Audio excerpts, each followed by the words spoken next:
This is the great red thread. No, that's definitely not it, because the next line is, my name is Jackson. Where's your story? I don't see Above it. it. The highlight part above it. Yeah. There This it is. place. Yeah. Okay. You're sitting in a small, confined seat, cramped. The air is dry. Your neck aches.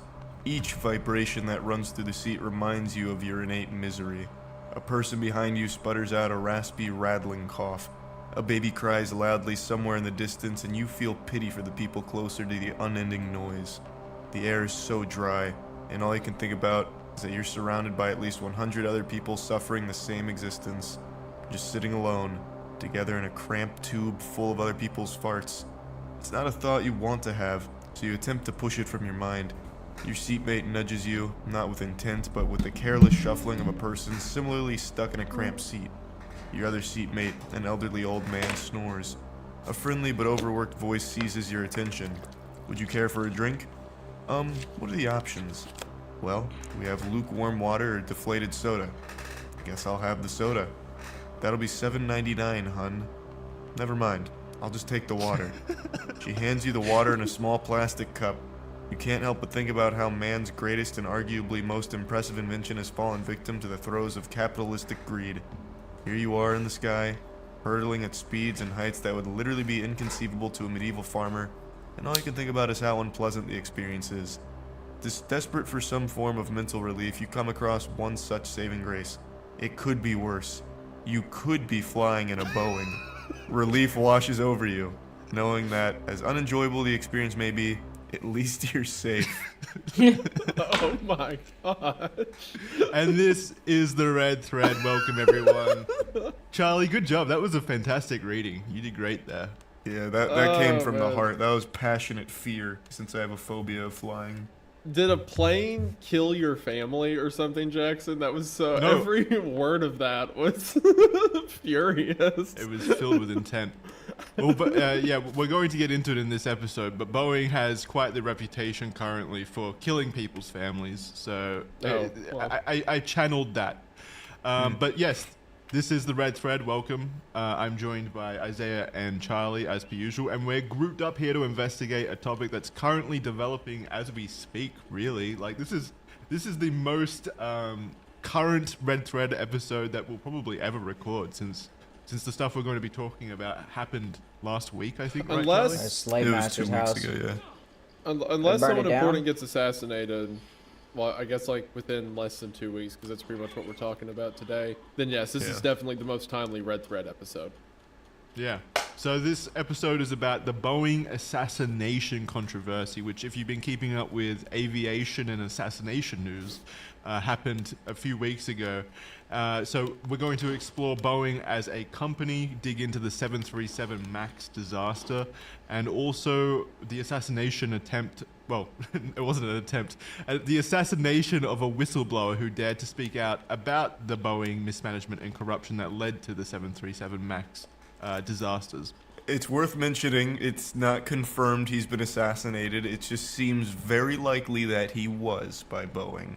Yeah, but this is the red thread. We got to build it up at the start. That was just for legal matters. Jackson's really brave being in Australia and all that, so I'm going to clarify. Everything that I say in this episode has a big alleged and theoretically over it. And Why every would I be word safe? that is written Do you know how is planes Jackson, work? so. Do you know how planes work? They can travel here. That's how planes work. They literally have the means to come here and assassinate me if Wait, they you need guys to. have airports over there? I thought you just had like kangaroos and spiders. You got airports with that? They land in a dirt strip out in the outback and then they have to drive all the way here. I imagined that like the way that you're doing this Discord call right now is you have like a hamster on a wheel that's powering like a generator to get your PC running. Like, that's just how I assumed all you all live. We only got internet in like 2010, realistically. Like actually, like internet that was usable. So you're not even that far off.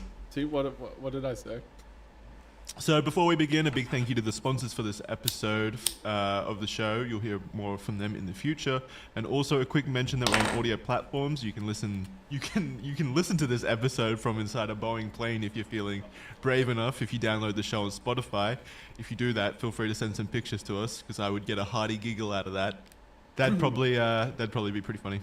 And finally, this is a developing topic, so if you want to follow the sources and information that we currently have access to, because I'm sure there'll be more information that comes out over time, there's a link as per usual to the show notes in the description, so you can read along with us and make sure that you're seeing the information that we're seeing, basically. And I guess that's also a quick note, because it's a current developing story. There may be things that change over time that aren't as accurate as they were at the time of this recording, especially to do with the assassination. So just keep that in mind. We might have to do a follow-up in the future to clear up some changes or additional information that comes out. But everything that's here is pretty, accurate to what we have right now, the information that we have available to us. So. How much do you guys know? Charlie, I'm sure you know a lot about this case. Good about. Yep. Yep, you've been following it closely. I Have you been following it exclusively to validate your own fears about flying? Is that why? No, it's just pretty interesting regardless. Even if I wasn't afraid of flying before, I would be now, with all of the information that's coming out about Boeing and like putting scrap metal on their planes just to meet production deadlines, and then the whistleblower who's finally going to try and hold them accountable for this kind of horrible, dangerous practice getting mysteriously overcome with the desire to unalive himself in a hotel parking lot. Like, the whole story is just a head scratcher. Like, it is a very scary, compelling piece, especially because it's something that is so prevalent in society with aviation. So even if I wasn't afraid of flying, I would be paying attention to this. Yes. Very vindicated, and I say it every time. Yeah, I was gonna say, because every time that we bring up flying, I was also someone who was pretty terrified of flying originally, but just through exposure therapy, I guess I've gotten used to it. But like with you, you've maintained your fear for the last 20, 30 years, and everyone's always telling you, air travel is the safest form of travel possible, Charlie. Yeah, so I hear it all the time. I'm sure I'm sure you're feeling some level of vindication at the moment. I'm sure it does have the lowest for amount you. of injuries, because typically. Oh, It does, yeah. Yeah. It's undeniable that it is actually the safest No, form of travel. I was making a joke that typically if there's a plane crash, there's not a lot of injured people afterwards. Oh, right. There's just, True. Just Yeah. death, yeah.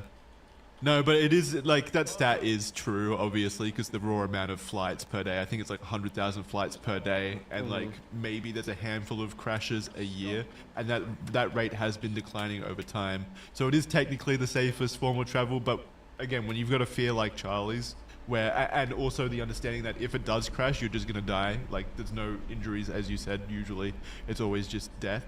When all that adds up, then those stats are pretty meaningless when it comes to the fear itself. Yeah. So I can see why you're feeling vindicated. Isaiah, how about you? This entire episode was Charlie's idea. I, for one, love the military-industrial complex, and wish no ill will on Boeing or any other. No, I'm kidding.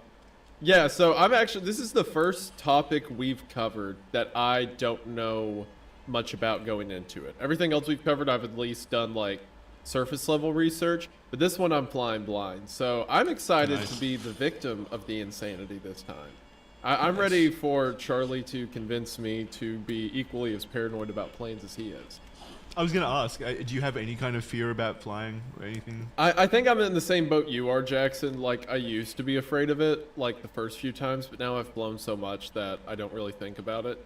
But I can be swayed to become worse, so we'll see what happens. I'll make you worse. Thank you. I still get nervous on like flights, but it usually subsists pretty quickly, and just through action of like multiple 20-hour plus flights, I've just gotten used to it, I think. Charlie, I would have imagined that you've flown a lot. I've flown a good handful of times, but it's always a nerve-wracking, anxiety-inducing, miserable experience. Yeah. I gotcha. It just doesn't get better. Okay. I see. It doesn't. Yeah, it has not gotten better, and I've flown quite a bit. How did you develop the fear in the first place? I don't know. I've as far back as I can remember, I've always been afraid. Like, do you guys remember the movie Flight of the Phoenix? No. Okay, one for two there. Flight of the Phoenix was a movie about a plane like crashing in the desert, and I remember when that movie came out, I was afraid of flying then, and I was like 7 years old when that movie came out, so I feel like I was just kind of born with it. So let's talk about Boeing itself, the star of this episode. Boeing is a company that was founded in 1916 in Washington by William E. Boeing, cool name, originally called the Aero Products Company, but they then changed their name to the famous name that we now just associate with aircraft. Like, Boeing, who thinks about Airbus, really? Whenever you think about, like, an aircraft manufacturer, it has always just been Boeing, right?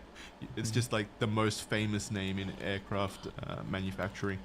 William Boeing famously viewed his company as a bold forward presence in the aviation market, and he piloted the company to also begin selling aircrafts to deliver mail across America, and then after the war, shaping the business to manufacture and sell airlines designed for commercial use. So they were one of the first companies or first manufacturers of aircraft to really pivot from like the small scale stuff, small scale aviation and military aviation, to actual commercial, like, transportation, basically.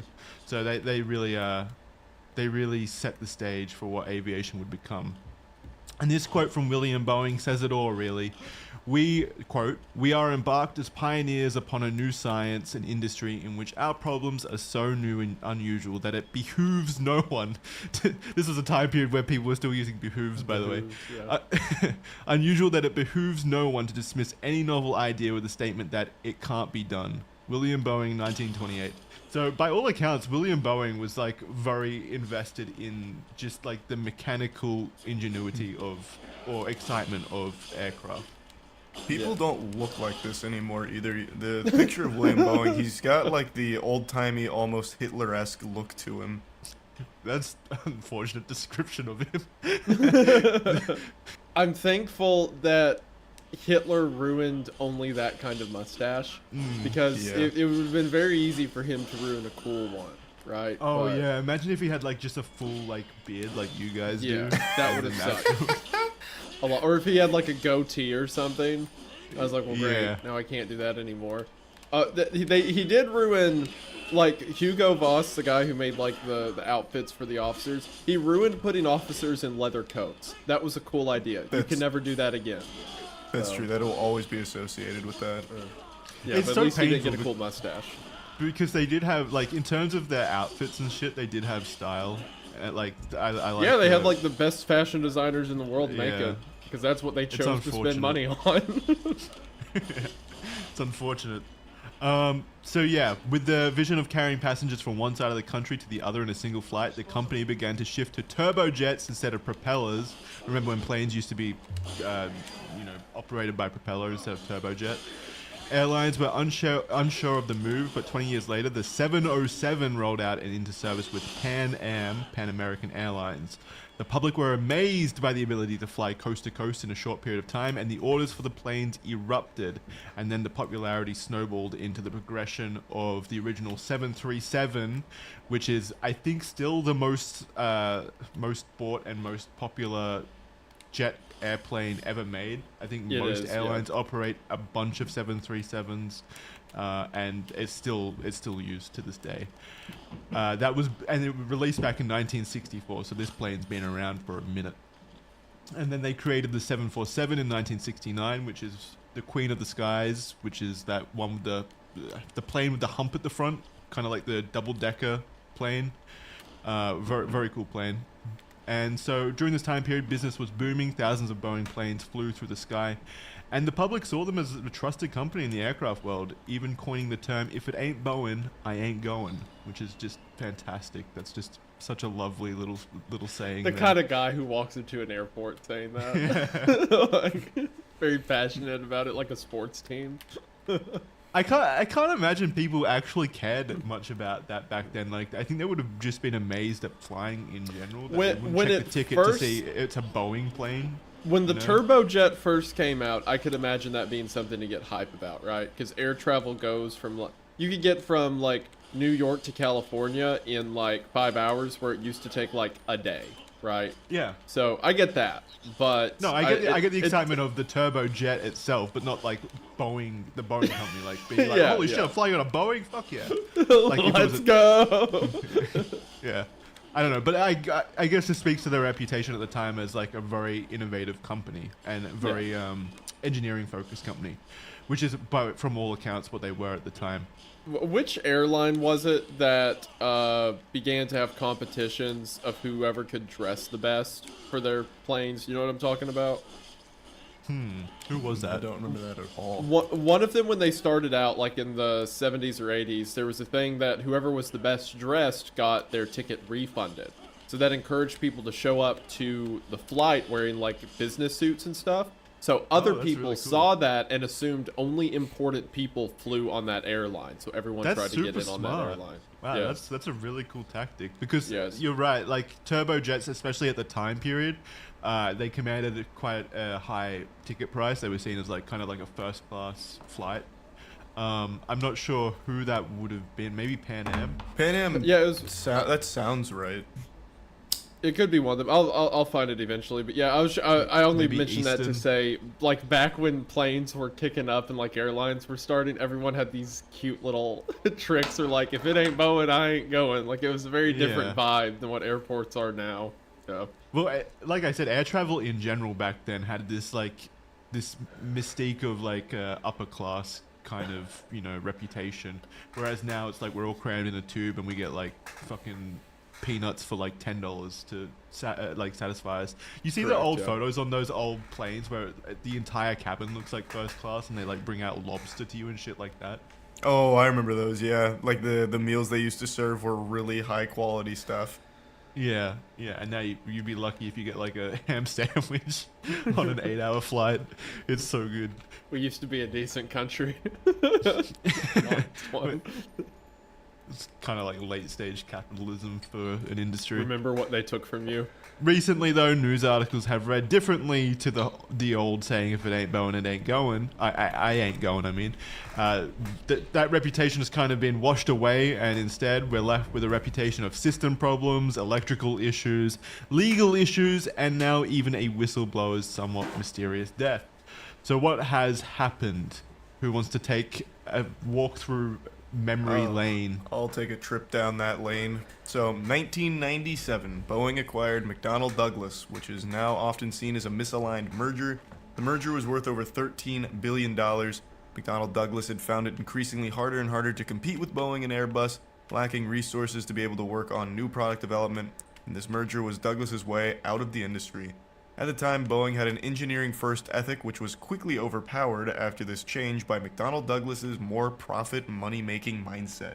So you can see where the holes start to show here. And this is something that even in recent articles is mentioned quite a bit. Well, it So- was a massive merger at the time. McDonnell Douglas had a significantly different ethos and like organizational structure behind the scenes, which kind of explains probably why they were in trouble in the first place. Because Yeah, you Boeing would think. succeeded over them because they put technological innovation ahead of business in most senses. I mean, they were still a profitable business, don't get me wrong, but they definitely focused a lot on the engineering side of things, engineering excellence. And then somehow they merged with McDonnell Douglas, and McDonnell Douglas is the one that's seen steering the ship from then on. That has never made sense to me.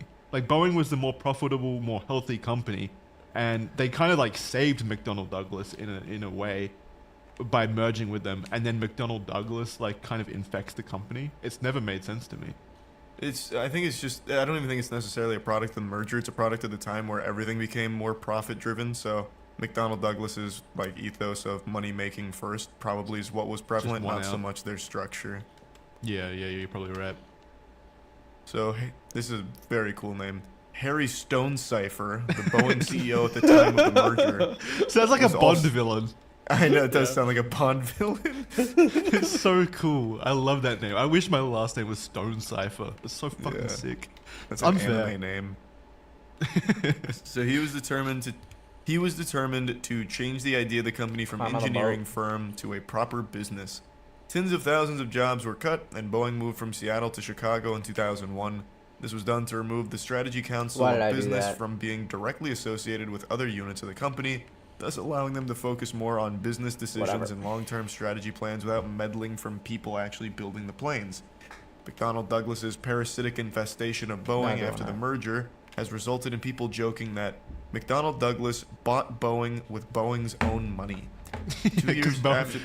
It's so funny because Boeing like paid a bunch of money for the merger, and then they basically just got taken over from the inside by McDonnell Douglas.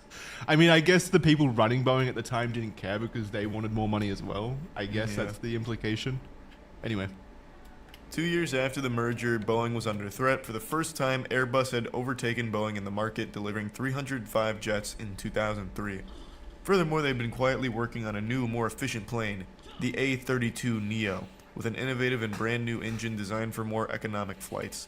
Announced at the end of 2010, it had a significant fuel-efficient engine and sold 667 in just 1 week, which was more than the Boeing 737 had sold in the entirety of 2010. Boeing were unprepared and had nothing to compete with this. They were left scrambling to take back their share of the market.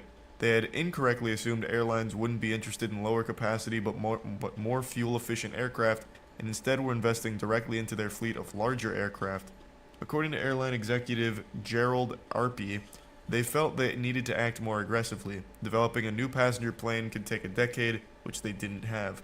Boeing decided instead to update their now 44-year-old plane, the 737, with new fuel-efficient engines. This was announced in August 2011, the 737 MAX. Yes. The new engines were larger and heavier, so they had to be positioned farther forward on the plane, which changed how the air flowed around it. This actually resulted in the front of the plane tilting upwards in specific situations. So these new engines, like the Can I just fucking aerodynamics fly aspect off? of the engines No. needed them to be placed What further a great spot to upwards jump onto off the and plane so blah. itself, What the which fuck? created, I think it's, I'm hazy on the details, but I think it creates drag, right? Something like that, which pulls the plane upwards because the air, like, moving around the engines kind of like lifts it and produces that tilt, which the engineers were obviously aware of, but this was the only way for the plane to work with these larger engines. For the 737 to accommodate that kind of engine, yeah. Yeah, exactly. And these new engines were designed for this new economy, basically, where airlines were more interested in planes that could, circumnavigate the fluctuating fuel prices and stuff like that. So instead of investing in higher capacity aircraft, they instead retrofitted the 737s with these new engines that were capable of more flights between hubs, basically. Yeah, fuel efficiency was king, so that's kind of why they came out with the 737 MAX. To counteract this issue, the tilting issue, Boeing created the Maneuvering Characteristic Augmentation System, or MCAS, which is now an infamous system, I'm not gonna which get up I'm there. sure we're going to talk about very soon. The It's fuck? described as one of their biggest and most fatal mistakes. It was designed to be a flight stabilizing software that would automatically adjust the aircraft's flight controls under certain flight conditions, but Boeing refrained from telling many people about this system, including the pilots of the aircraft itself. What could go wrong, right? Whoa! What? They had a system that auto-adjusted the plane, and the pilots Yep. didn't know about that. They didn't did put you it not in know their that? guidebook. No, this is like I said. I didn't know about any of this going in. Oh, what? Well, this is This is the central aspect. yeah, this is separate from the whistleblower stuff. This was a huge thing back Oh when my the word. 737 MAX came out. So it wasn't even that they refrained from telling the pilots. So if I remember correctly, and Jackson, you can correct me if I'm wrong, they didn't want to waste money printing new manuals or giving the pilots new flight training, new instruction on how to handle the Bro. MCAS system. So it completely flew under their radar. They didn't know anything about that system and what it would do. Did So they not that's- think It was like- less about the money from printing new manuals or whatever. We'll get into it in a moment because there's a paragraph about why the MCAS system exists Yeah, and you why. can keep going. I'm just okay. All right. All right, so let's explain the MCAS system, Charlie. Yeah. So MCAS obtained its data from aircraft's angle of attack, the AOA sensor, which is used to measure the angle between the aircraft's relative wind and its longitudinal axis. This in turn would help MCAS determine if the plane is at risk of stalling, then triggering corrective actions. If by any chance the information relayed from the AOA sensors were wrong or the sensors were faulty, the MCAS system could erroneously send the plane into a fateful nosedive. This is exactly what happened on the Lions Air Flight 310 in 2008 and the Ethiopian Airways Flight 302 in 2019. Tragically, everyone on board both flights died. Just for audio listeners, Charlie meant to say 2018 then. There wasn't a 10-year difference. Yeah, you said What did I say? 2008. 2008. Oh, sorry. I meant 2018. Yeah. So anyone who was around at that time period, though, remembers when those two crashes happened because they were enormous in the news. It Oh caused my Boeing, gosh. It caused Boeing to ground all the flights. Hundreds of people died. It was a very tragic event. Oh, They also man. recalled the 737 MAX in response as well, if I remember correctly. They took the 737 MAX out of production for a little while, and I believe airports refused to fly them.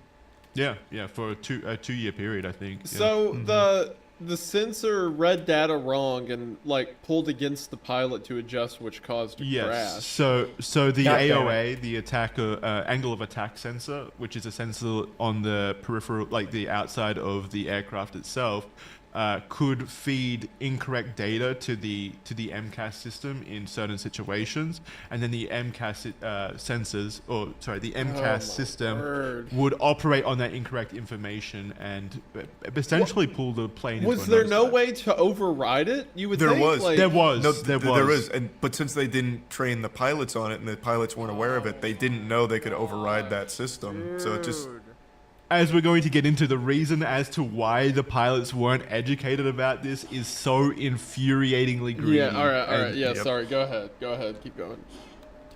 so Boeing had insisted to airlines that How the the pilots fuck? did not need any additional training to fly the new aircraft, and even more damning, all mentions of MCAS were removed from the operations manual that the pilots relied on.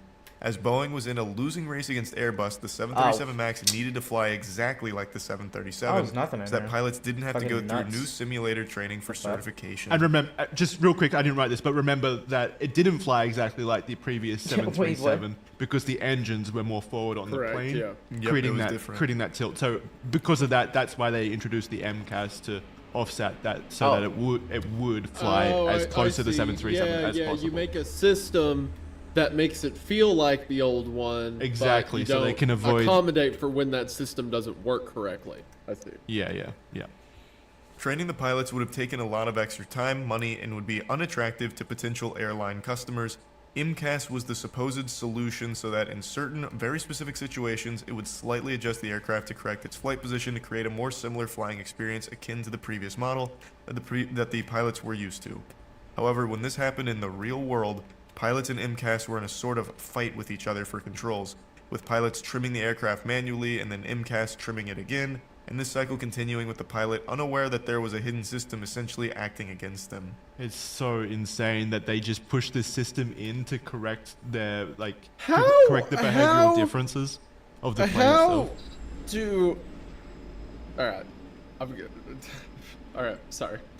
I'm shocked you didn't know about this. This was, I didn't know this was about. big Look, news. you don't understand. I never look at the news. I never watch the news, and Yeah. like That's fair. I maybe heard there was a plane crash and just like didn't look into it any further. I think that's I knew most about people. absolutely none of this. Yeah. That's It's fair. not that shocking that he doesn't know about this very. It is a central component of the crashes, obviously, but unless you go digging for like education about it, you're not going to find much information about the MCAS. Dude, imagine if like your family member died on a plane that you later found out was only because the company wanted more money to win in their little Yeah. business competition. So they threw Exactly. in a system they lied to pilots about. Oh my gosh. The greed here, just like circumventing money. all traditional aspects of aviation security and certification and stuff like that, just so that they could compete I wanna against see Airbus. something. It's just so offensive. It's evil. I mean, it's straight up point evil, blank. yeah. It's just evil. Yeah. So, after the tragedies of the Lions Air and Ethiopian airline crashes, Boeing suffered a huge financial loss. In 2022 and 2023, they paid out over $1 billion to 737 MAX customers. They were charged with fraud as well as conspiracy and entered an agreement with the Department of Justice with the agreement that they were to pay over $2.5 billion.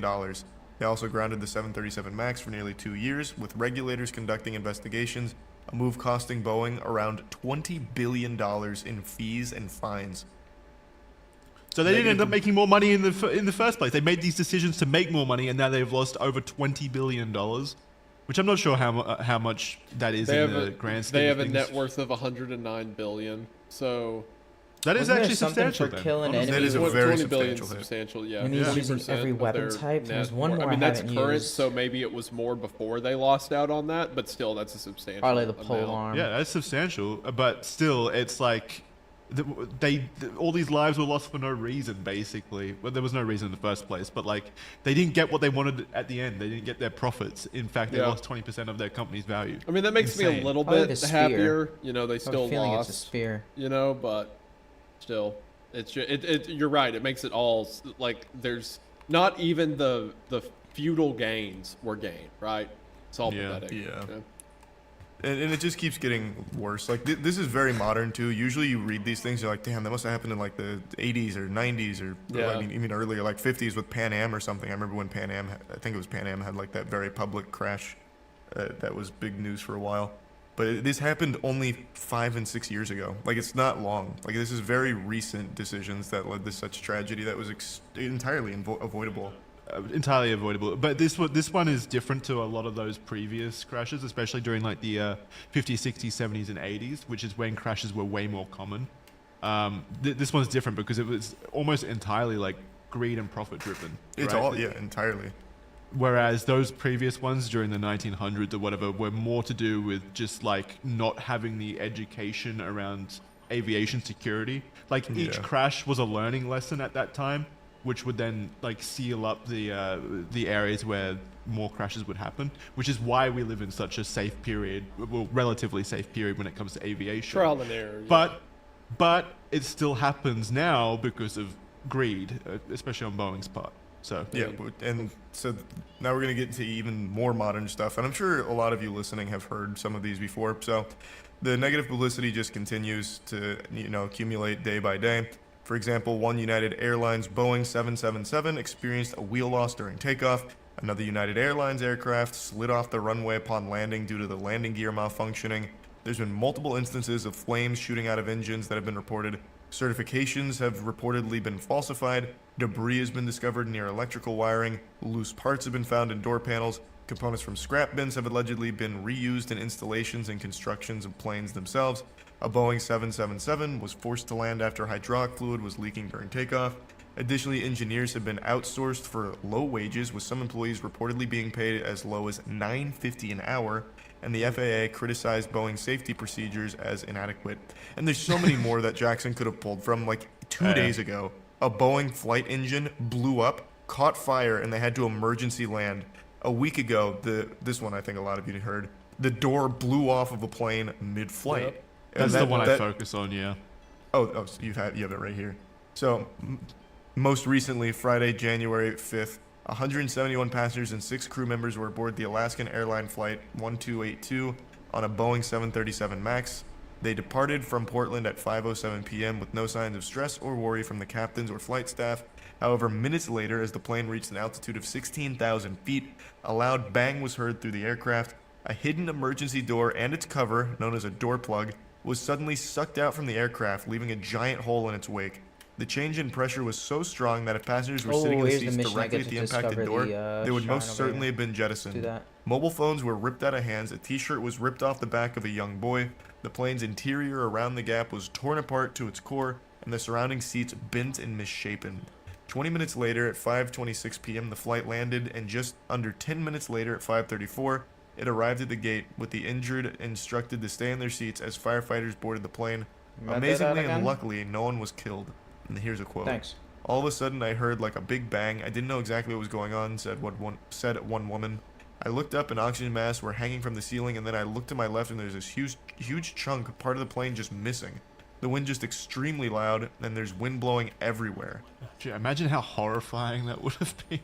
Yeah, I couldn't even imagine. It's not. I don't know if you guys remember this one. I don't know if you put it here, Jackson. Do you guys remember when? I imagine it was probably Boeing, but on board one of the Nice. flights, I the got it. window blew out, and then someone Alright, got back sucked to the, halfway out the window what and I had died Yes. from it. before. I do remember that one. Was that a Boeing flight? I wonder. I wonder as well, because I'll look it up real quick if you want to take the next paragraph, Isaiah. Yeah. I'm getting like progressively afraid and mad at the same time. I didn't know about any of this. I just went to my little airport with my little carry-on and just like kicking my feet in the seat. Never thought about any of Yeah. this. I actually, just because of the way it's trending in terms of like Boeing incidents are rising, I think I would be more pressed now to just fly Airbus. Like I would actually put effort in finding Airbus flights. So it's actually having an impact on me. If it ain't Airbus, What the fuck is I that? ain't happy Gus. Yeah. Bro, on the chain gun? I If it did ain't- look it up. So Oh, it's that it guy. was a Southwest airline. It was a Boeing 737, and its engine blew, and a piece of debris hit the window, which blew Oh, the window gosh. off and sucked her out of the window. Well, partially out of the window, which killed her. I don't think it was a That's Max. terrifying. It was just a traditional 737. No, it was just it was traditional 737. Yeah, many such cases, and it seems to be increasing. Thank you. Yeah. If it ain't it definitely does. Airbus, I ain't about to bust. There you go. That's it. That's fire. we Yeah, got it. We made it there they eventually. They can hire me for their PR team. Yeah. Yeah, that's what they want. Every time I get on an Airbus, I come. Nice. I would, if that's how it worked, I might get tickets. I might plan a flight or two around that. Anyway.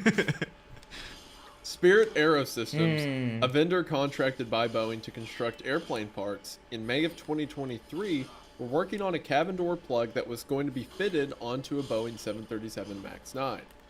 Aircrafts are limited in their seat offerings depending on how many emergency doors they have.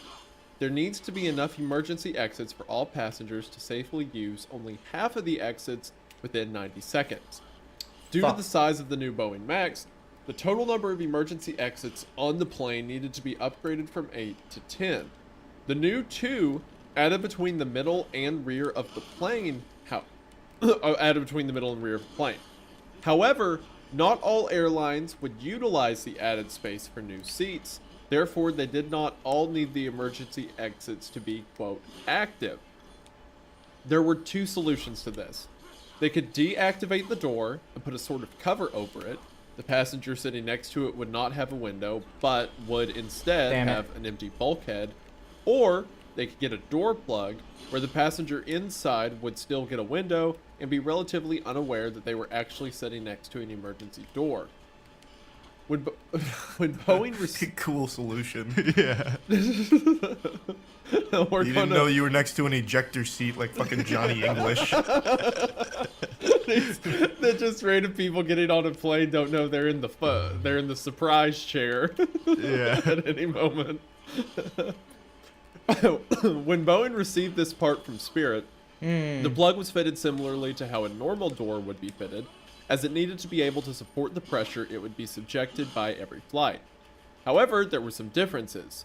There were two lower hinges with assist springs, which would allow it to be slightly lifted and opened if being used as a normal door.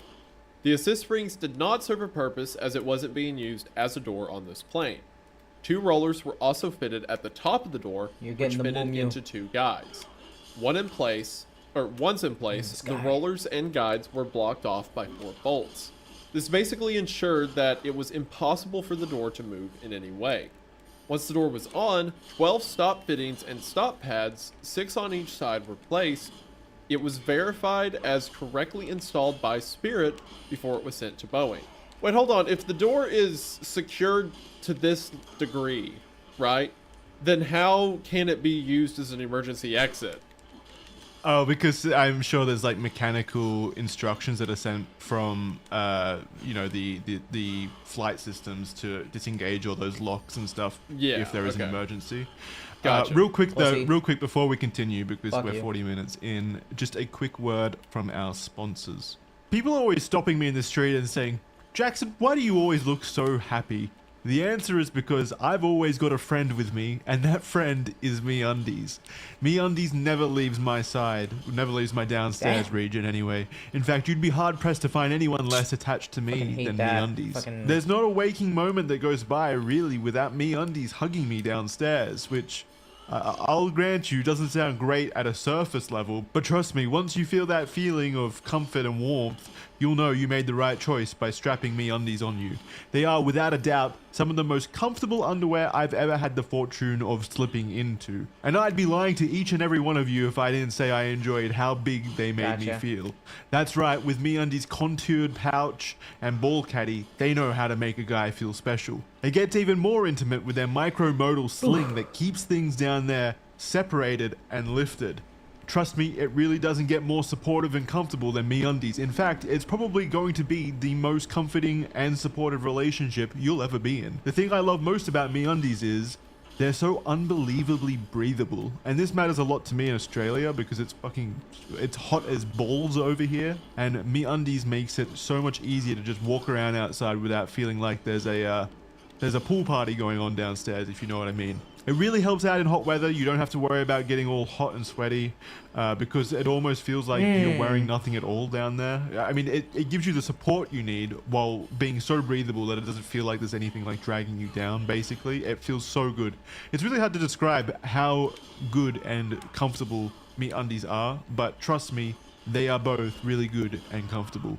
I really recommend checking out MeUndies for yourself and trying them out. I promise you, you won't regret it. If you've got a boyfriend, if any of you have a boyfriend, and want him to feel better about himself, about his size in particular, there really is not a better solution than MeUndies. You can lie to him all you want. You can say all the sweet words, but until you strap MeUndies on him, he's not going to believe it for himself.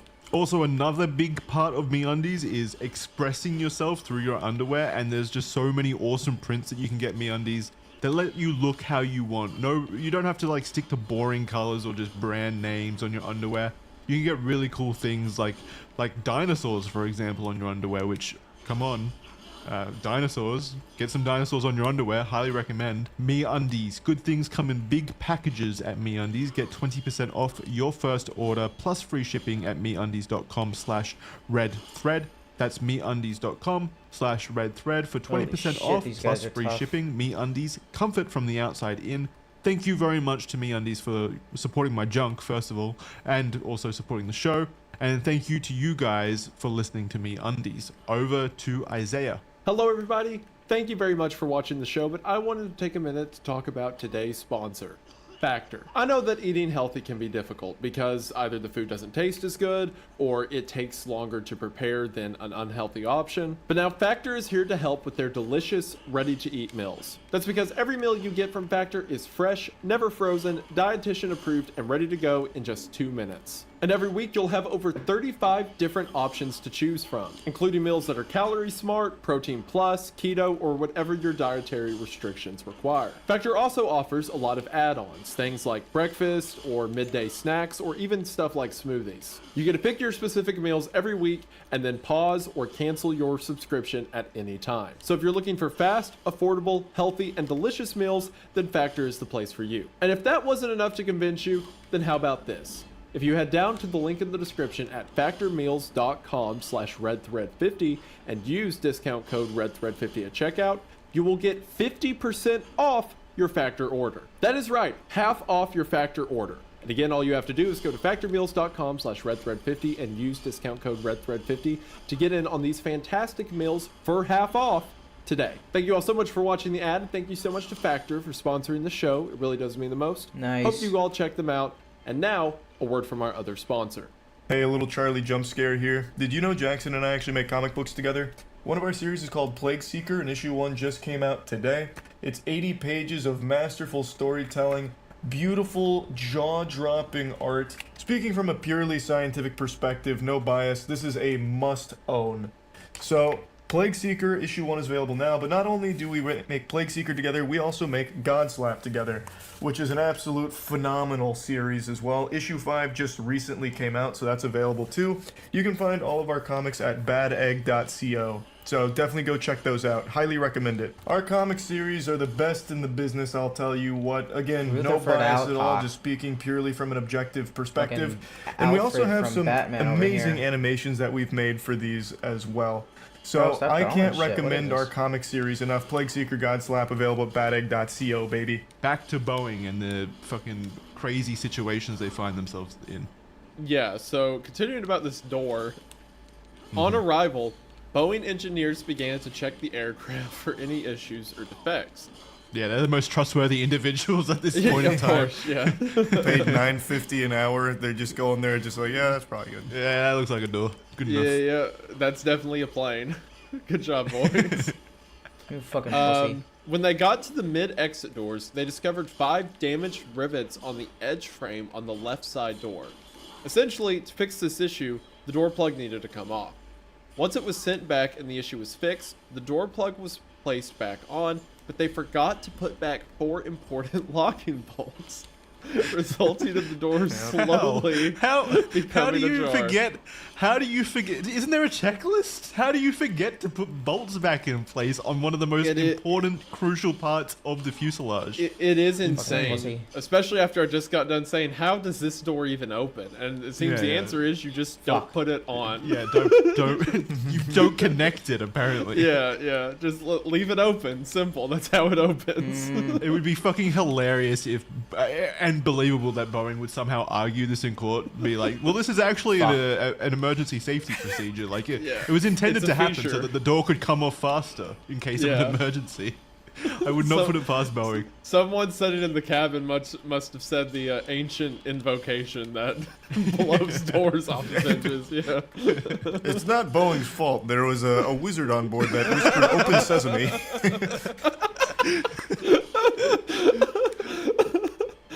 Uh-oh, looks like we have to sit next to the evil door. It just might fly open. Yeah. What is it? The TSA? The TSA is going to have to check for any rogue wizards going through security. What is You this? can't wear a robe anymore. Yeah, what is this Necronomicon you have in your carry-on here? What do you plan on using this for? Got to put your wand through the sensors and stuff like that to make sure there's no magical residue. You can't step onto the plane with that hat. Got her. Jesus. That's great. Oh. And finally, on flight 1282, the door completely misaligned, resulting in it being torn from the plane. Following this, Boeing CEO Dave Calhoun himself has encouraged customers to conduct their own reviews on 737. Hey, we don't feel like paying for anyone to like check our shit. Can you guys just do it yourself and like let us know? Just check the doors when you get on. Encourages customers to check the bolts. Oh my gosh. Like, hey, next time you get onto one of our planes, just make sure all the screws are there. You probably know where they're supposed to go. Guys, it's probably fine, but don't Make- take our word for it. In fact, sure we the pilot's want you to good. do it yourself. Yeah. You And drug then in the test the court case, pilot? it's like, Your Honor, they checked the door. You know, it's Yeah. really their fault. The onus was on them. Every it's single like- passenger is deputized upon entering a 737 as an official certified inspector. I'm gonna You know assume how- because Boeing's customers are the actual airlines and not us individually. So Yeah. maybe Right. he meant the customers, as in the airlines, conduct their own reviews. Yeah, but yeah. even then, I imagine. yeah, that's still such a dodgy thing to say. Still, like, hey, you guys should check the doors. It's You know, funny we to weren't- imagine We weren't that, like, looking. when you sit down on a plane and the stewardess is giving you like the in-flight instructions, it's like, please ensure that all bolts and screws are in the correct place on the secret door you don't know you're sitting next to. Yeah. Yeah, when the oxygen mask dropped down during an emergency, they also drop an Allen wrench. It's like, okay, now everyone tighten your shit quick. The quick, the evil door, get it. And he says, Dave Calhoun says he fully supports FAA's audits and investigation. Yeah, because he however- knows that, like, no matter what the FAA says, what else are it you doesn't gonna matter. say? What else are you gonna say? No, you can't take me without a warrant. I want a lawyer. Yeah. Yeah, like duh. Yeah. However, the NTSB chair has said that the footage of the Boeing employees working on the door plug was overridden by Boeing. What? How does this always happen? How did like cameras suddenly malfunction in corruption cases? Oh, they got rid of the footage of them working on the plane that blew up. yeah. Yeah. It was I got you. overridden. Yeah, So imagine they're not that. actually, supporting the audit and investigation if they're not handing over I documentation. also will say, like, we haven't even got to the conspiracy part of the case yet. This is just the facts of it, and I know nothing about the conspiracy, but I already believe it. I'm in. Like, yeah, just reviewing this level. This they is did it. all. Yeah. This is all proven facts as corroborated by the FAA and even Boeing themselves, really. Right. I'm So- saying whatever conspiracy we're accusing them of, allegedly, they definitely allegedly happened. Yeah. Yeah. This is only the second conspiracy I believe in, and I really think there's compelling evidence that Boeing killed the whistleblower. What's your But here- first one? Out of curiosity. How do I get Jeffrey down Epstein there? Is it didn't still kill himself. locked? Oh What yeah, the yeah, fuck? of course, Yeah, gotcha. yeah. All right, This cool. Can I next go down there paragraph, I from see you the covered manor? the very interesting stuff here. I'm excited. During FAA's 6-week audit of Boeing and their critical supplier Spirit Aero Systems, which was prompted by the Alaskan airline disaster, they found multiple instances where the company allegedly failed to comply with manufacturing quality control requirements. Out of the 89 audits conducted by Boeing, only 56 passed. What? Meanwhile, 33 failed. So wait, just real quick. It was audits conducted on Boeing, not by Boeing, which is I think an important distinction. Yeah. Yeah. Is the gate open? Yeah, it's a Gosh. crazy amount of audits that failed We just just went in straight here, up. right? So they're batting don't for like think a so. I don't know, 50% whatever. average on their like success rate. Spirit fared much worse, with 7 out of 13 produced audited failing. They Yeah, found so, that like, Dawn. What? No This is way. A No ridiculous way. amount of failure rate. What? They found that Dawn dishwashing liquid was being used as a makeshift lubricant during door fittings, and a hotel key card was used to check a door seal, which are not approved practices. I can't Bro! I can't believe those unapproved practices. Where So does where does it say in the technical guidebook that you can't use Dawn dishwashing liquid? What are you meant to use then? I love Nothing's it's cheaper. like the Air Bud argument. I mean, there's nothing in the rule book that says a dog can't play basketball. Why can't I use a hotel key card to check the door seal? It's blowing my mind thinking about how many like what is there 100,000 flights per day. Let's say half of them are Boeing. There's Oh. 50,000 Boeing flights no up in hooks the under air there at for me any to given travel day. fast How many of them around? have been checked through the Dawn dishwashing liquid tactic and the hotel Rough waters hotel ahead? key card? This actually What? this makes me kind of black pilled a little bit, because it's like there's some things. Okay, say for example, there's a car manufacturer, right? Who it turns out they have like horrifically unsafe vehicles, well made. Like that is kind of easy to circumvent because we can always go buy another car, right? But planes are in a weird place where you're kind of at the mercy of The companies. what airline is Yeah. doing what flight with what plane, and like it's not like anyone can just go start their own plane company, right? Yeah. So man, gosh, I mean this is that's depressing. how the airline industry has always operated. It's the implication of just inherent trust, right? We just Exactly, have inherent yeah. trust in these companies to get us from point A to B without dying. And it's that trust that drives the profits. And they are corroding the trust right in front of us with Dawn dishwashing liquid, goddammit. They're using these tactics to erode I the wasn't trust. afraid of flying when we started recording. To be clear, I was fine with it. But now I'm still not afraid. I'm still not like super afraid of flying as long as I'm on an Airbus. I think they're doing much better. Yeah. as long as I am not on a Boeing. For many, this felt like deja vu. There have been multiple cases of fuselages being ripped apart in certain conditions. Back in 1988, a large portion of the roof of an Aloha Airlines 737 plane tore off mid-flight due to poor maintenance and metal fatigue. A flight attendant was ripped through the opening. And Man, look at that the is picture there. brutal. Look at the picture of the fucking Yeah, plane. it's scary. The entire fuselage is ripped off. Like, you can just see the seats. Imagine flying at what, like 18,000 feet. I think it was only like 18,000 feet for this flight because any higher, everyone would have been sucked out due to the change in pressure. So yeah, look at like all the seats there. Imagine being in those seats man. as the fucking fuselage is ripped off, and now you're just like seeing a 360 view of just the sky. You're Oh, suddenly in man. a convertible, yeah. Yeah, so fucking terrifying. I couldn't imagine anything worse. I doubt Yeah. any one of those people have ever flown since. That would have been life-changing. Yeah. Yeah, I can't imagine you landing and being like, well, we still have to make the connecting.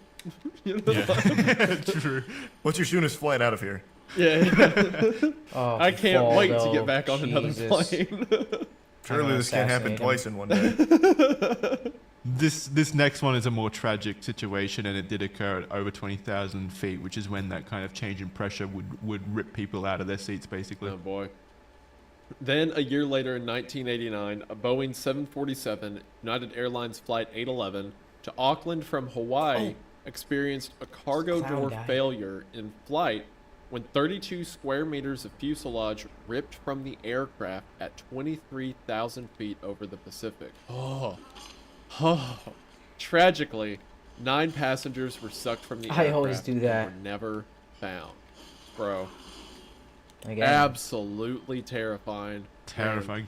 Fucking just sitting there on the plane, like Shit. asleep 1 second. Next second, you're being ripped out He's of your strong, seat through a too. hole in the side of the plane. Oh my god. Falling into the ocean. Oh. Yeah. Ooh. Actually, when I was flying over to LA last time, I was over the Pacific Ocean, and I had like this. What are they called? Not like a lucid dream, but what's the dreams where you like you're What the fuck aware are that you're kind of shooting dreaming? arrows? Sleep paralysis, almost. I think. Sleep Anyway, I had paralysis like is- yeah. Go ahead. We won't get into it. I had a terrifying nightmare, a very descriptive nightmare where I was in my plane seat and the plane was going down.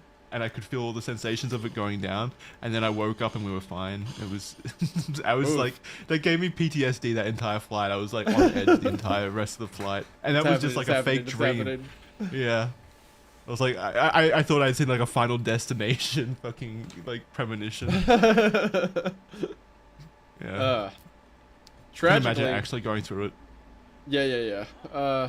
Pilots desperately navigated 2 failed engines, a damaged wing, inoperable systems, and a massive hole in the airplane before landing in Honolulu 20 minutes later. Dozens of passengers were injured. But kudos to those pilots for somehow landing both the plane in that cases. condition. Yeah. It's incredible that they're able to. I thought like damage to an aircraft like that would be just like it immediately explodes in midair due to the depressurization. You would think, But- yeah. Yeah, but no, they're able to land it fairly safely, relatively safely, and that's just so impressive. They pulled, what was that pilot who landed in the Hudson? Sully. Sully. Sully. Yeah. Real Sully up there. Yeah. Pretty cool on them for that. That is something, like, we're talking really bad about planes and stuff like that, but something I've noticed is every pilot I've met, like commercial pilot, is incredibly well trained. Like, Oh Yeah. yeah. they're like that is the one cool detail. They feel like actual captains who know what they're doing. Well, that's the entire point of all these regulations. Yeah. They take it away from the pilots. And like that's another reason I think a lot of these tragedies, like it was 9 people killed instead of an entire plane Yeah. of people killed, right? Situations like that. Yeah, and like again, if Boeing had done its fucking job and not put profits first and put the MCAS system in the manuals and required the pilots to go through the correct training that they were meant to go through, then these situations likely would have never happened. Yeah. You know, because the pilots do stringently get trained. I think they have to go through simulator training every like 6 months or so to recertify themselves and stuff like that. So they're constantly trained, and the FAA makes like several mandates, updating guidelines and stuff, and requiring certification for pilots again. It's a very training heavy field. I don't like to become a the fuck is pilot seeing is me, an dog? enormous accomplishment Oh. in itself because you've gone through basically years and years of just overwhelming training for that one specific type of plane that you're going to be flying. So it's definitely Yeah. not the pilot's fault in most cases. No, and the reason that you're mentioning all of these like plane tragedies is because a lot of these are attributed to manufacturing issues in Boeing. Mhm. Yeah. Normally the issue arises because it takes control away from the trained people and puts it in like systems that fail. Yeah.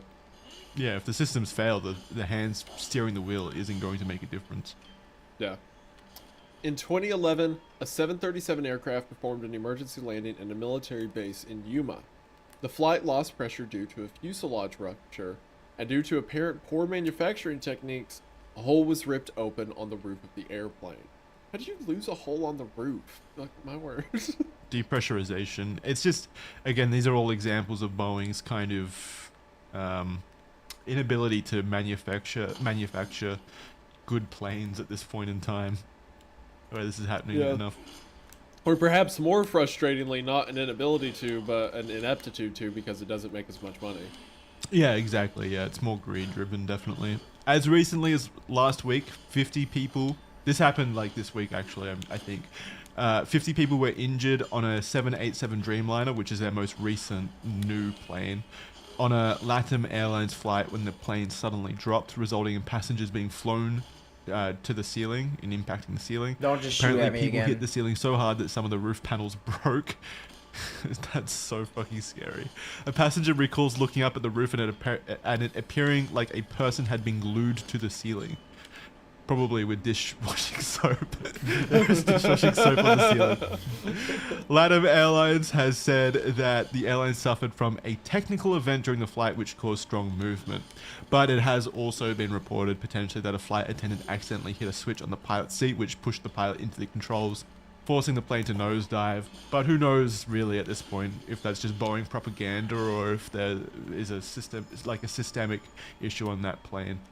It's entirely possible a lot of these mistakes and errors are due to airlines themselves skirting their responsibilities or traditional pilot error, but the evidence certainly seems to be pointing at manufacturing issues at Boeing in most cases, which is just undeniable, I think, right? Yeah. I will say factual. that the plane dipping really quick, I wonder what kind of manufacturing thing that could be, or it could just be the flight attendant is kind of a funny explanation. Like, oops, Yeah. I almost crashed the plane, guys. It's Sorry. somewhat believable that this one was pilot error, but you know, when you just add everything up in terms I mean, of yeah, the it's history not of the helping last their 10 years, case. You know, they Yeah. might as well be their fault. Yeah. Yeah, it doesn't take away the other situations anyway. Recently, the Department of Justice, the DOJ, has opened a criminal investigation into the Alaskan Airlines 737 blowout, which was the door being ripped off. They have already begun contacting passengers and crew, including pilots and flight attendants. This investigation is reportedly assisting in reviewing whether Boeing complied with its previous settlement with the DOJ that resolved a federal investigation into the safety of its 737 MAX planes after the Lion Air and Ethiopian airline crashes, which involved the faulty MCAS. Well, it wasn't faulty, but the MCAS systems in general. Boeing has acknowledged to Congress that it cannot find any records of work being done on the door panel on the Alaskan airline plane, saying, "We have looked extensively and have not found any such documentation." Ziad Ojakli, a Boeing executive vice president and chief government lobbyist, has said that, quote, specifically. They also claim that all footage from the time of the door installation has been overridden, and since then, Boeing stock has seen a drop of over 20%, ironically, in their desperate pursuit to make more and more money. So that's kind of good, at least, that they're being hit where it matters to them. But Yeah. Now we get into the real reason I think they get away with all this stuff, because this is the one detail about Boeing I've always known. They're like intense level of government lobbying. So. oh yes, they're enormously entrenched in the government. Charlie, did you want to take this one? Oh, he's left. He's got to catch a no, flight. no, sorry. I was hawking up a big bunch of mucus in my throat. What happened? What'd you say? That's cute. Oh, it's just because Boeing makes you sick, right? That's why. Yeah, Boeing makes me sick. That's why. Alright. You can take the next one. Okay. So this is about the political influence in the relationship with the FAA. So since 2017, Boeing and Spirit's political action committees have apparently collectively invested over $65 million in lobbying efforts and federal campaign contributions. Boeing helped shape the language that weakened the government's ability to approve new airplanes, as reported by the New York Times in 2019. Boeing's representatives currently serve as members on the subcommittee for the FAA's Aviation Rulemaking Advisory Committee. This committee is tasked with recommending airline industry regulations. Senator Chuck Schumer pushed for Boeing representatives to no longer serve as formal members of the committee, although granted, there are still representatives on a subcommittee, the Transportation, Aircraft, and Engine Subcommittee. I don't know how that isn't like an enormous conflict of interest there, where the Boeing representatives are directly serving as members on the FAA's committee that creates the rule sets. That is just such a Yeah. crazy level of like corruption, in my opinion, that just goes unchecked. In 2019, Chuck Schumer called the ARAC a clandestine committee that acts as a proverbial blanket with their lack of transparency and comfortable cover they provide for companies like Boeing. A recent example of their political maneuvering, Boeing was on track in 2022 to miss an important FAA deadline to update safety features for the cockpits of the 737 MAX 7 and 10, and Boeing pushed for an extension. Asserting that their model was perfectly safe, Senator Maria Cantwell received nearly $200K in contributions from Boeing Political Action Committee and employees before then assisting in pushing through legislation to exempt Boeing from the deadline. Her proposal would grant exceptions for 2 MAX aircrafts. Senator Roger Wicker also received $57K from Boeing over the previous election cycle, and he also pushed for Boeing to receive an extension. Like, come on, Boeing if you're gonna sell your fucking soul to these giant corporations that don't care about killing 200 plus people in plane crashes, can you at least do it for more than 57,000 fucking He dollars? did. So the way that this works is 57K is what's reported, like above book. Ah. He definitely got so much more on the back end under the table. Right. Yeah, so it's not actually what he sold his soul for. It's much more. Boeing managed to secure the waiver even despite the opposition from family members of victims from previous crashes in 2018 and 2019. It contained limited additional safety requirements and was considered a classic example of lobbying horsepower, that's said by a former senior Boeing employee, Ed Pearson, who now runs a non-profit for aviation safety. As a further example of Boeing's intrinsic ties to the government, they also recently moved their headquarters to Washington, a move to help increase their lobbying. Yeah, they just have a room set up in the White House. It's just there's just a room where the Boeing lobbyists sit all day. Yeah, the Boeing operations headquarters, right next to the Oval Office. Boeing has allocated hundreds of millions of dollars towards political lobbying, consistently ranking among the top 10 companies engaged in lobbying activities since 1998. Additionally, Boeing holds the position as the leading exporter and defense contractor for the United States. The U.S. government alone contributed 37% of the company's revenue in 2023. There have been allegations of politicians divesting Boeing stock prior to negative reports and press coverage in an act that can only be described as insider trading. Oh my goodness, it's flaring up my mucus here. Yeah, it's making me real sick. Given its Boeing got long-standing and him. close relationship with the government, Boeing is expected to stick around even through its tumultuous period. They're simply too entrenched with the U.S. government to fail. The FFA has also been criticized over the years with the relationship between them and Boeing described as cozy. Mary Schiavo, a former U.S. Department of Transportation and FAA Inspector General, said, "It's been hostage to the industry literally almost since its inception." She also said that the FAA basically turned their job over to Boeing, letting them self-certify, self-inspect, and pretty much just tell the FAA when the plane is ready to officially be certified.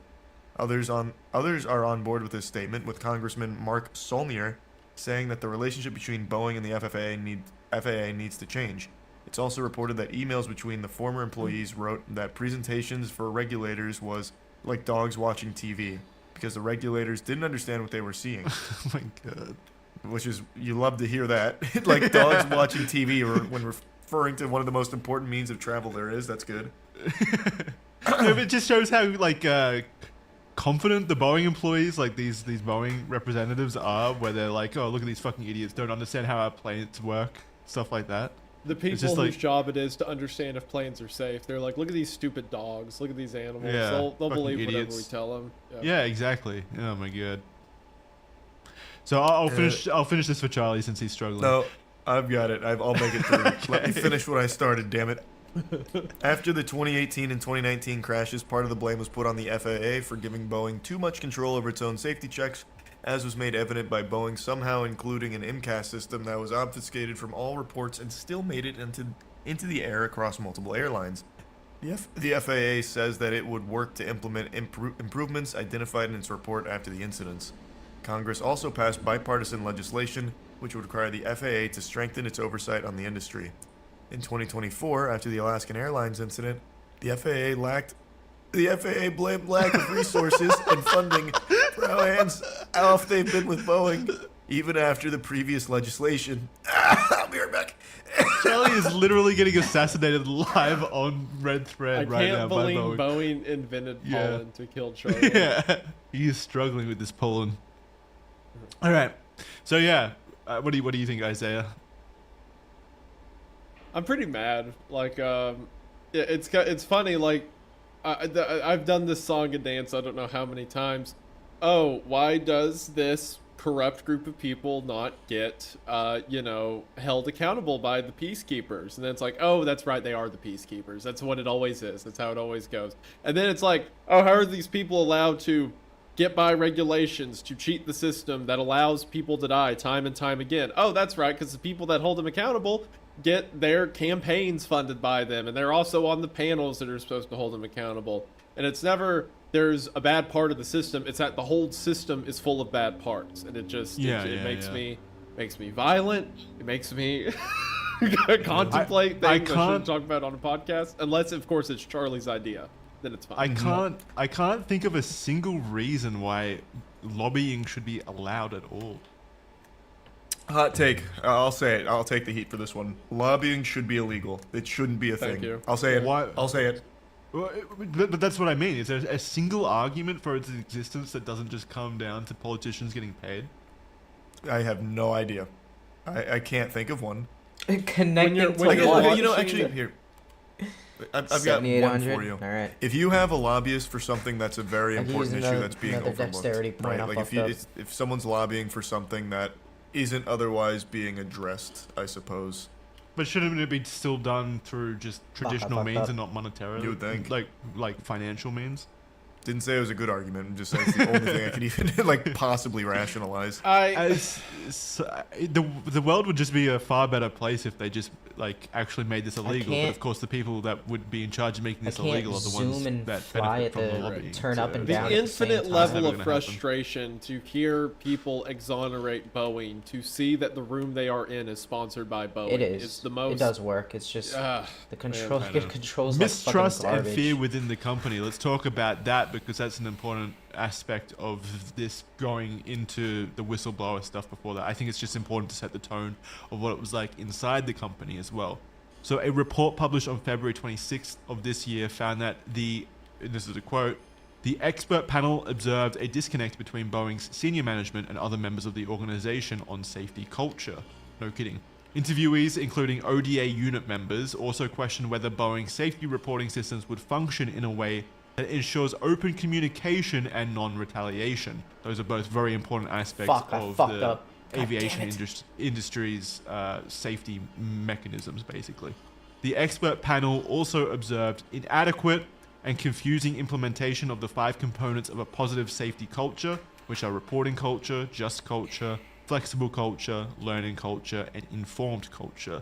They also reported on employee confusion, especially among different work sites and employee groups, while procedures and training is complex and in a constant state of change.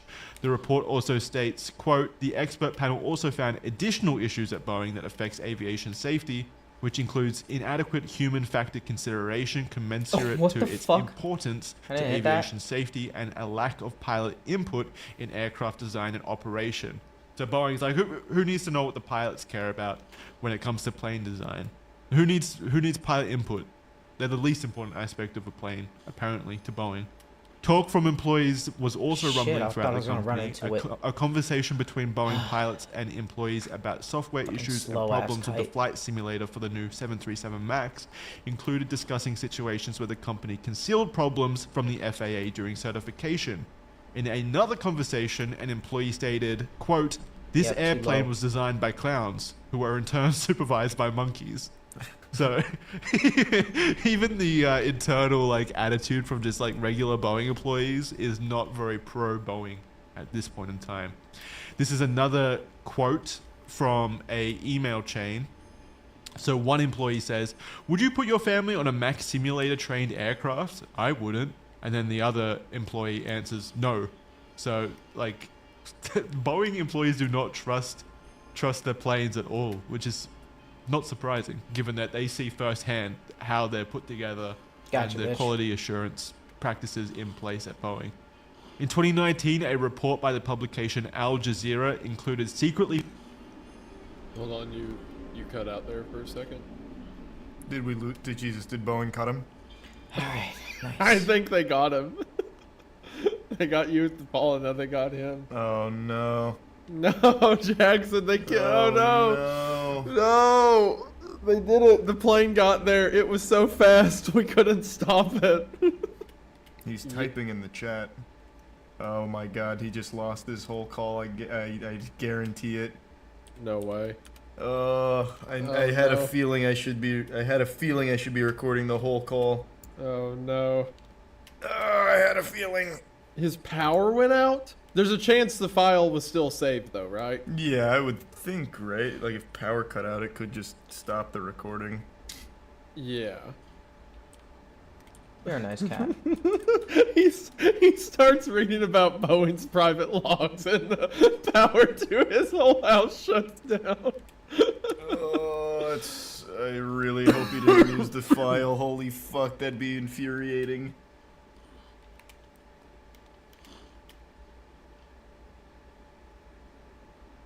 So in 2019, a report by the publication Al Jazeera included secretly filmed footage inside a Boeing facility. Multiple Boeing engineers were filmed saying they would not fly on the planes they were creating. One particular employee even went as far as to say he would, but also said that he has a kind of death wish too. 15 employees were asked, and 10 said that they wouldn't fly on the new Boeing 787 Dreamliner that they were manufacturing at the plant, citing that they had seen the quality of work going on at Boeing and that it was, quote, sketchy, which is not how I want my planes described. Super comforting. Happy to hear that. Yep. So that's kind of the attitude within Boeing overall at this time. It was very negative towards their own aircraft, which ties in nicely to the final aspect of this case, which Charlie, I'm sure you would love to take. Yep, this is all about the whistleblower. John Barnett. He was an American-born aerospace engineer and longtime Boeing employee turned whistleblower. Born February 23rd, 1962 in Pineville, Louisiana, Barnett worked at Boeing for 32 years with a long stint from 2010 through 2017, working as a quality control manager for Boeing's 787 Dreamliner airplane at the South Carolina plant.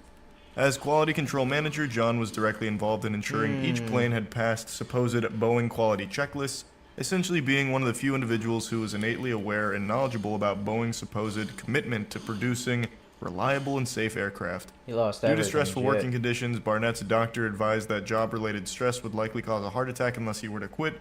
He retired in 2016. Upon his retirement, John Barnett came forward to the press to make allegations about various claims of malpractice at Boeing. His initial claims first came to the BBC and included allegations that many employees were severely overworked and Boeing was not providing consistent and appropriate maintenance to the aircraft they were responsible for manufacturing. He also made the troubling evidence-based claim that the oxygen systems of the brand new Boeing 787 Dreamliner range of aircraft might be faulty or otherwise defective as a byproduct of lax maintenance at Boeing. He provided tests that showed a failure rate of 25% for the oxygen systems. In 2019, Barnett would appear in a New York Times article where he would go on to make further claims about metal shavings that posed a danger to the aircraft themselves.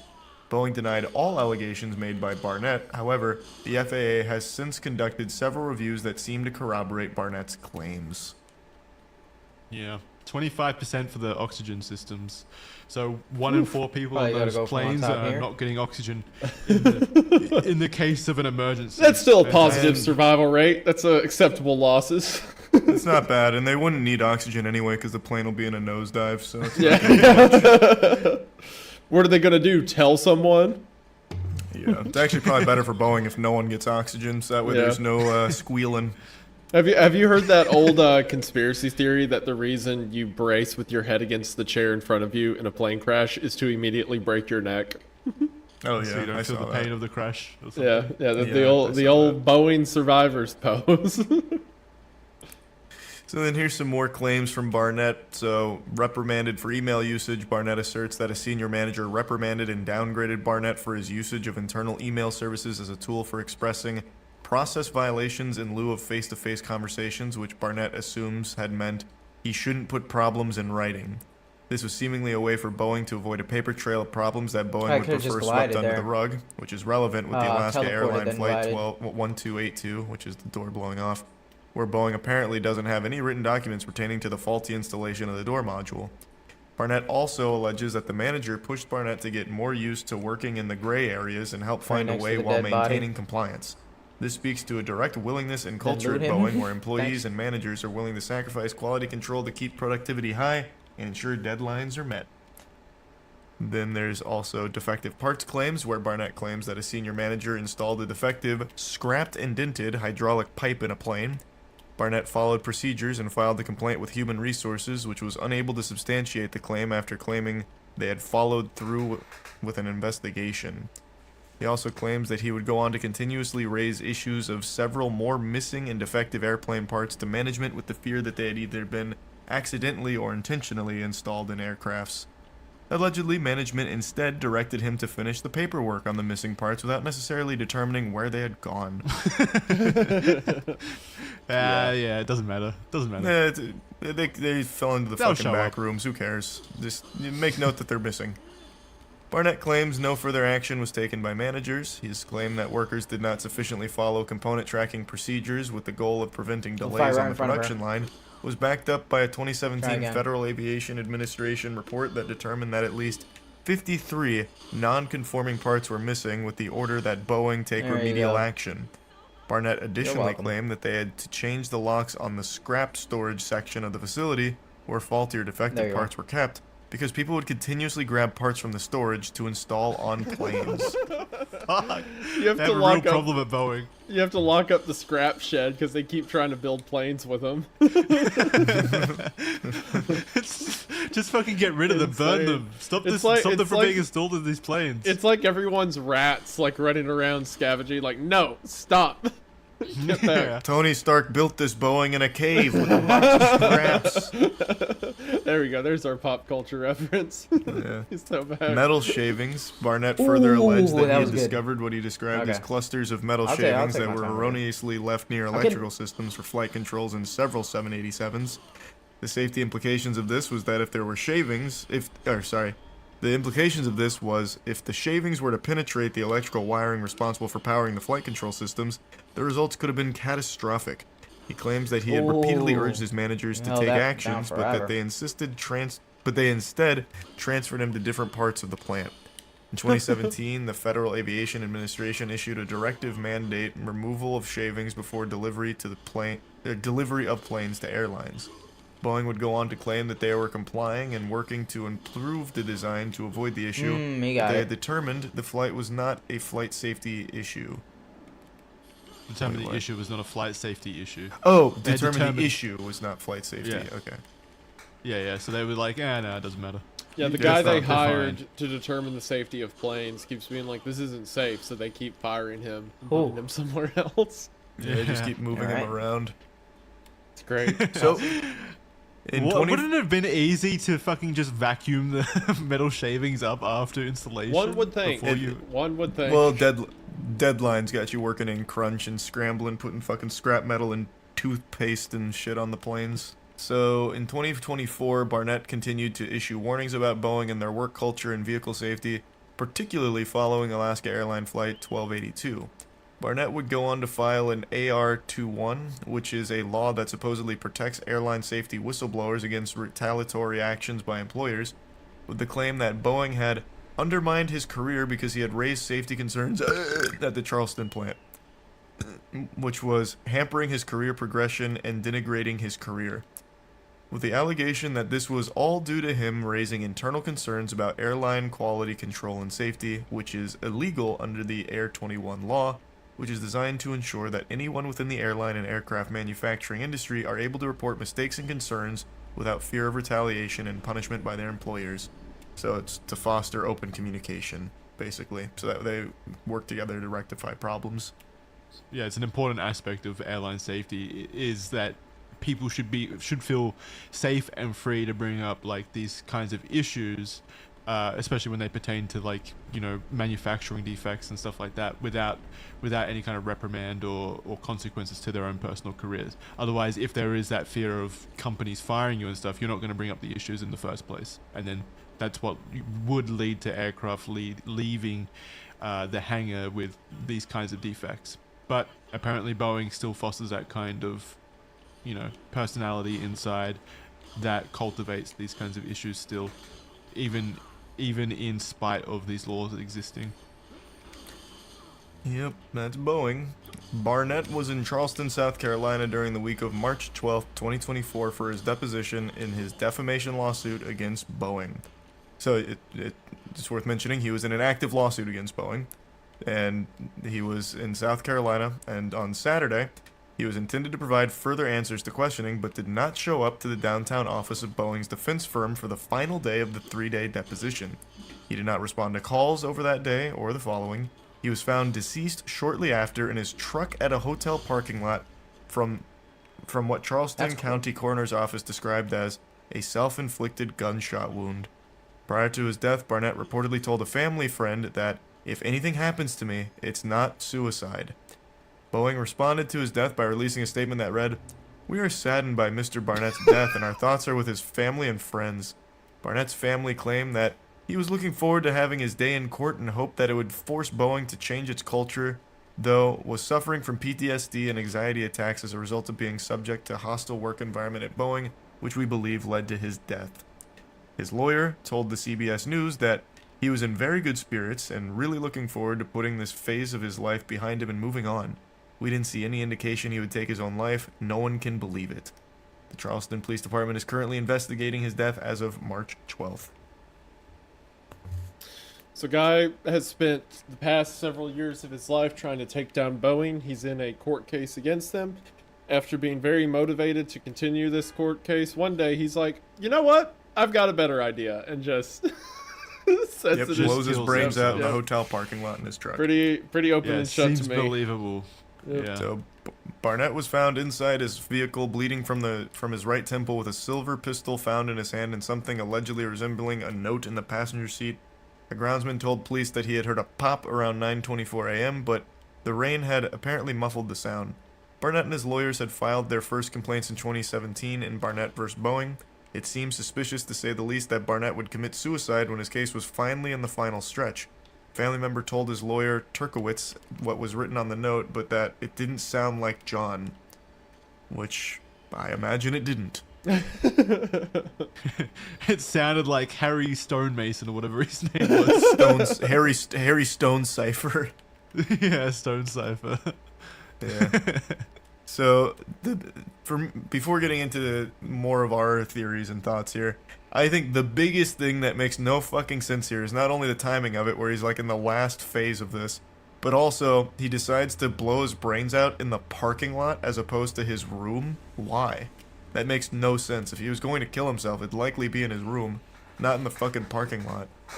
Yeah, that is a good point. I didn't think of that. Maybe he didn't want to do it. He didn't want to create a mess for like the house cleaners or something, and so he figured that his car would be the most. Well, then he's creating a I don't mess know. for the tow truck company and every human being that would be walking outside and might see Yeah. a blood-splattered window. Yeah, I don't know. Yeah, I don't know why you would choose to do it in the car realistically. Well, because he didn't Instead choose to. It wasn't a Yeah, suicide yeah. that he consented to. Yeah. I don't want to do this, but okay. So, let's address the aftermath. So, it does ultimately seem unlikely that Boeing would plan to murder a whistleblower, but only because there are many other whistleblowers and it would be highly impractical for Boeing to assassinate all of them. As Maureen Takic of the American Prospect writes as well, it would be unnecessary, especially given that Boeing has thus far enjoyed exceptional impunity without bringing about the mysterious death of any crucial witnesses. This is in reference to the affiliations and career histories of Boeing's attorneys and Justice Department officials, which resulted in the Deferred Prosecution Agreement, or DPA, that had prematurely ended the criminal investigation into Boeing's conduct with no regard to the 737 MAX, with Boeing being let off with a paltry $244 million fine and 3 years probation. There's an interesting connection here where lawyers who drafted Jeffrey Epstein's 2008 immunity deal are also connected to those who created Boeing's, signed January 6, 2021, because Epstein needs to come up in every Red Thread episode somehow. It's actually crazy that they are connected though. That is I guess that interesting. at that level of like high level lawyering, maybe it's just a small pool and they're just constantly all working on like similar cases. It's almost But- like all Ooh, the I need evil this. people. There's just like 30 of them. Yeah. We just Yeah. They keep getting these cases. But yeah, the DPA itself was like very, very just, it was nothing. It was like $244 million fine and what amounted to like 3 years of good behavior from Boeing. Like, all right, Boeing, just work with us on the investigations and we'll let you off the hook, basically. That's what the DPA was, the Deferred Prosecution Agreement that the Justice Department gave them for the 737 situation. Yeah, it's undeniable that Boeing has proved to be overwhelmingly immune to any legal consequences, going so far as to prompt contempt for even federal judges in the DOJ. One judge, Beryl Howell, went as far as to claim that the department's resistance to the idea of properly conducting an investigation was causing it to jeopardize its own reputation in the eyes of the American people. Ironically enough, the judge said this while ruling in DOJ's favor in a case filed by the families of the 737 MAX victims, where they were requested the agency to hand over its files on the decision to close the Boeing case with the weak deferred prosecution agreement. 8 days later, after the judge's comments, the Wall Street Journal posted an article that broke the news that the DOJ had opened a new criminal investigation into the culpability of Boeing in the Alaska Airlines January 5th incident involving a Boeing 737 MAX. They're just above the law, clearly. Like, no matter what, they just get away with things. Even the judges are basically like, yeah, this is kind of fucked up and it's kind of ruining our, reputation with the public.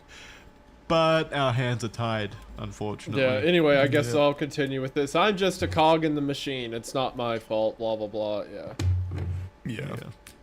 So, with so many circumstances that serve as evidence of Boeing's malpractice, its failure of 33 of 89 FAA audits, the jammed rudder that caused a near miss in Newark, a wing coming apart on a San Francisco to Boston flight that was forced to make a premature landing, the use of dish soap and hotel room keys to check door seals, and of course, its failure to install a single bolt that would have prevented the door on the Alaskan Airline Flight 1282 from being ejected from the fuselage, it's impossible to believe that the company would be able to argue it hasn't broken the DPA. But as the DPA is written, the only actual requirements of complying with the DPA are that Boeing cooperate fully with domestic and foreign regulatory authorities in any investigations during the 3 years in which it remains in effect. It's essentially toothless. Yep. Yeah, because the whole thing is just saying, like, well, you can make mistakes as long as you let us look at them. And they're like, okay. Yeah. Or you at least pretend to let us look at them. Yeah. Like with the footage being overwritten and all that. Yeah, there's a piece of paper somewhere that says we looked at them. As long as that happens, we're fine. Why don't I just kill him? Yeah. But even with the most minute and inconsequential of requirements in place, Boeing has still arguably effectively sidestepped or at least willfully ignored them. For example, the National Transportation Safety Board has accused Boeing of refusing to cooperate in its investigation of Alaska Airline Flight 1282.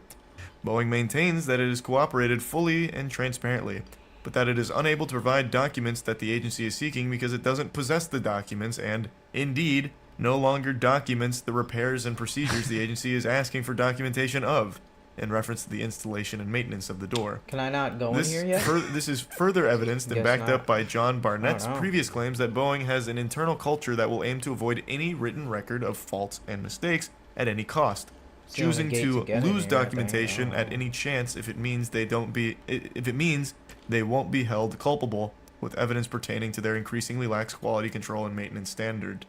This has all led to the enormous shift in public perception of the company. The once famous phrase, "if it ain't Boeing, I'm not going," is no longer relevant. Indeed, I'll be more comfortable flying an Airbus plane for the foreseeable future when possible. That's Jackson. That was meant for me. I won't be comfortable flying any plane. You'll be slightly more comfortable if you're on an Airbus. Even you, I think. Well, You'd be there'd be Oh, a little Airbus, not reassurance that Airblunt. it's not made out of fucking scrap metal and like brushes and whatever, fucking dish soap and bubble gum. Yeah, true. Well, thanks guys. I was fine with flying until this episode. And now I'm gonna be thinking yeah. about it. Cool. So Charlie is very specifically, I think, on the assassination side Yes. of the aisle. You I think am. that he was definitely assassinated. I do. What do you think, Isaiah? Bro, just I jump. mean, for the sake of the show, absolutely. I believe any conspiracy we talk about. But if I think about it objectively, maybe it just seems like a lot of noise. Unless Yeah, he it was seems about to unnecessary. say, I would have to look into it more. If he was about to like really drop the bomb on something, or maybe at the end of this disposition, like when the trial actually began, he was prepared to present a bunch of like damning information, like, you know, in records, because part of a defamation trial, if Boeing was getting him for defamation, is it's not defamation if you can prove the things you said actually happened. So maybe he was planning when they go to trial to like drop evidence of all the stuff that he said happened, and maybe that would explain it. Perhaps it definitely could have been. I definitely don't put it past them in a moral sense. Neither, yeah. And I don't even it's think definitely possible. This is another aspect of it. I don't think it is Boeing who would have carried out a hit. It's not like the boardroom got together and had a discussion and said we need to kill this guy. Could have just been a single individual within the company whose career would be threatened by this information coming to light. So he just has it taken care of without consulting anyone else. So, yeah. Yeah, it could have been like a manager of his or something. It could have been anyone involved. That's normally how this stuff happens. Even in political assassinations, like when a government happens, it's normally not like a whole government who chose to kill a guy. It's one guy in a government who's like, this guy needs taken care of. This guy doing like, that's typically how it goes down. Yeah. My main hang up with the whole assassination idea, and I agree with you, Isaiah, mostly. I think it's definitely possible that it was something like that. My main hang up with the idea is just how much I think Boeing would have been aware how much noise would have been generated by an assassination on a whistleblower, and I think they would have known that they would have had that kind of perception if that were to occur. So I don't know if it was necessary on their end as well. Like was said in the document, there's a whole bunch of other whistleblowers currently from Boeing. They already have this reputation issue. I don't see why it would be necessary for them when they're pretty much invulnerable anyway. Necessary is probably not the right word. I feel like the reason they would have killed him in particular is just because of how high profile he, like, I don't know any of the other whistleblowers. I don't think many of you do, but Barnett was in like the news. He was bringing these problems to the public sphere. Like, hey, Boeing's shit is made out of shit. Like, they're using scrap metal. It's not safe. I wouldn't fly it. Like, this kind of stuff. Like, he was a pretty important figure in getting people more aware of just how, like, poor their quality was. And he had a very high-ranking position. Like, he would be a very strong authority on just how bad their quality control is. So it's someone people would put their faith in to know these things. So I feel like he would be one of those people they'd be afraid of. That attack now, is ridiculous. whether or not they'd necessarily be like, we have to kill him, I don't know. But maybe someone was panicking, like, hey, if this keeps going, if he keeps dropping these, you know, bombshells, we're going to suffer big problems. And maybe someone just, you know, impulsively decided we need to do something about it and decided to kill him. Because it just seems highly unlikely that someone who's right at the end of like a very passionate fight decides to take their own life. And if it's not suicide, then another thing that's equally possible is maybe Boeing started putting out like outside pressure on him, like, hey, threatening his family, we'll do something to them. We'll make sure your family's in financial ruin. We'll make sure their lives are miserable if you don't stop this, that kind of thing. Like they could have suicide. Yeah, they could have like coerced him into it. Like they mentioned he was suffering from like PTSD and anxiety attacks. So maybe Boeing plays into that angle by making all of these like bigger threats that like make his anxiety even bigger and greater. So like even if they didn't necessarily get it like fucking Agent 47 out there, like I still think they could have driven him to it, like forced it upon him, which I'd still consider like a hit. Yeah, that's definitely possible as well. My main counterpoint to my own argument before would be that it could potentially also be Boeing making a threat to all the other whistleblowers. Like, look at what we're capable of. Yes, just remember your place. Yeah, it could be something like that, but I don't know. Yeah, I think I'm still in between somewhere. It could also just be like a straight up, like, entirely disconnected crime against him as well. It could just be like a random hit almost. Well, or a random crime.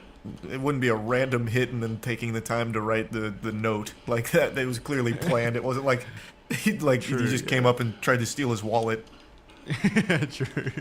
I don't know. There's just so many different like components here that are just so weird. Like you said, doing it in the parking lot. So strange. Doing it on the final day of a deposition in a lawsuit. So strange. Just a lot of these different aspects. But then even just it's just so strange for me to think about this multi-billion-dollar corporation actually going through with something like this, if they were to. It's not too crazy for me to think that. I don't know. It seems like they, with so much going wrong with their aircraft, the more they can push that out of people's mind as a concern, the better for business that'll be. Fake attacks. And this guy was really making a lot of noise about just how bad this situation with Boeing was from a manufacturing perspective. So, I don't know, it seems like something they'd be cognizant of and afraid of. Yeah, fair enough. All right, that's going to do it for this episode of Red Thread. On that note, we covered everything, and I hope the main takeaway you get from this episode is fuck Boeing, just in general. That's what the Australian guy says. The American here in this call loves the military-industrial complex and thinks we should spend more money on weapons. So I'm happy my tax dollars go to them and lobbying laws that help them. And I personally love Boeing, and anything I've said in this episode was the Australian man's words, and I have an allegedly when I state them. So blame him, not me. Yeah, I'm also booking a flight just so I can experience the joy of being on a Boeing ASAP. Yes, yeah. I can't wait to set at a secret emergency exit door. These combos are so fucking stupid. You're gonna love the panoramic views on the Boeing planes. So you can look up at the sky. Panoramic views Why? is a very immature joke that I wouldn't make about Boeing at all. All right, that's gonna do it for this episode. If I die suddenly in a plane crash, just know it wasn't me. It was Boeing. All right. Thanks, guys. Thanks for supporting the show. Also, quick note to anyone watching: if you notice anything funky with this week's episode, no, you didn't. Right away. Nothing happened. Nothing. What the fuck? Nothing happened. All right. Bye. Bye. Bye. This is Bye, so everyone. annoying.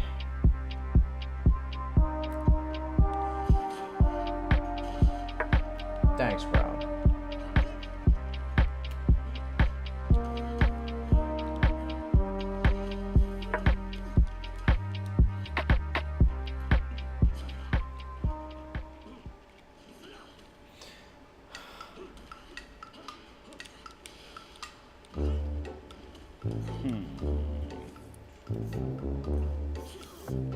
Oh, hey you, Hunter. You stink. Oh, Like I smell bad or what? yeah, you stinky. You metalheads you're the stinkiest fandoms. Oh. When's the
Bro, make up your fucking mind. Which jump attack are you doing?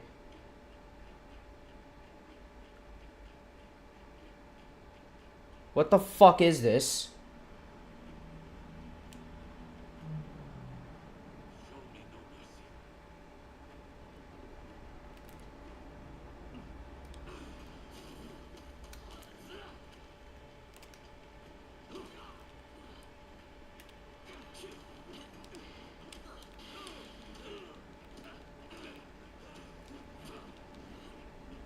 Fucking cheater.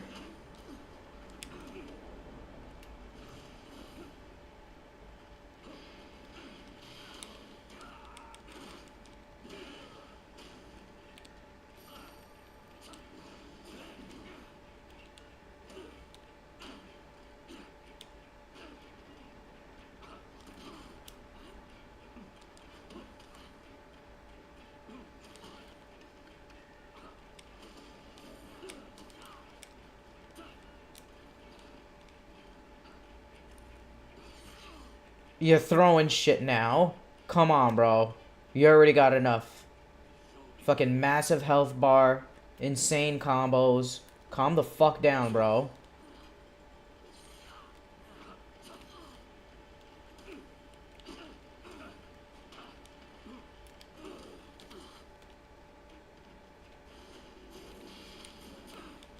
What the fuck was that? I love the Team Ninja combat.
Bro, how the fuck am I supposed to fucking parry that shit consistently? Like, what the fuck?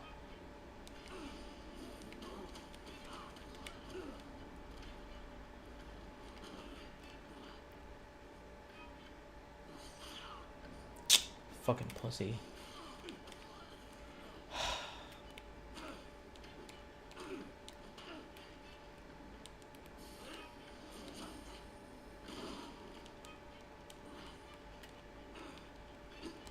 Bro, stop switching. What the fuck?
Katana's so fucking nice.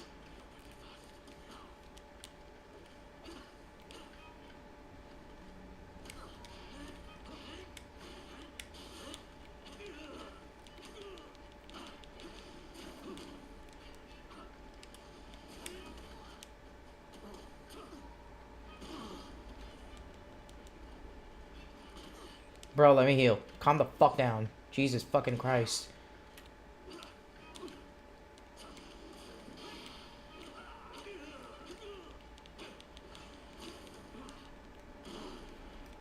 Bro.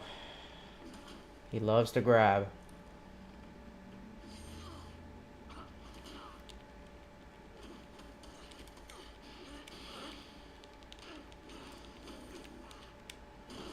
Okay.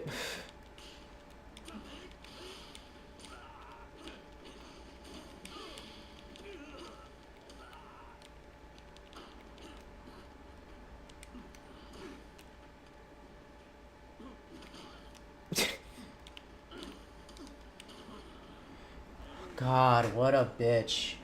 What a fucking bitch. What a shitty ass fucking fight, man.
Holy shit. I gotta move fast for him. Still 49. Try again.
Gotcha.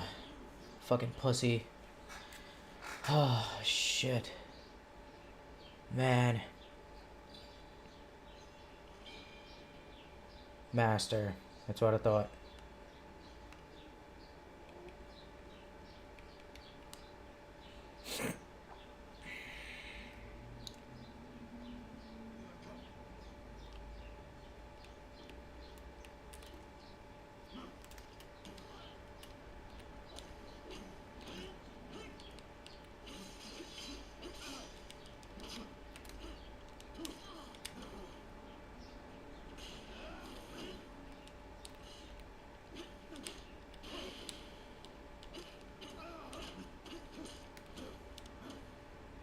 Oh, this is the one with the,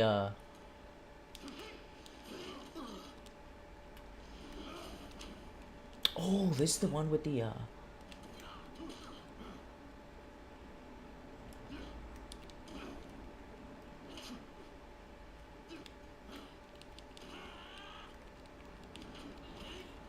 Okay, I got the style I want.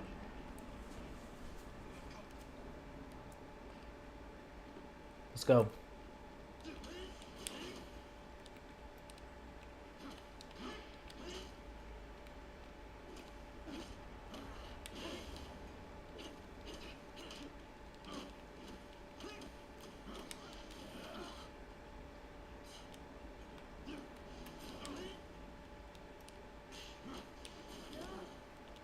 Hold on, hold on, hold on. It's fucking me up. Went from a fucking fast guy to this slow dude. Fuck. God damn, fuck this game. Instead of using actual enemy tells, you have to memorize every single fucking move set. Fuck, man.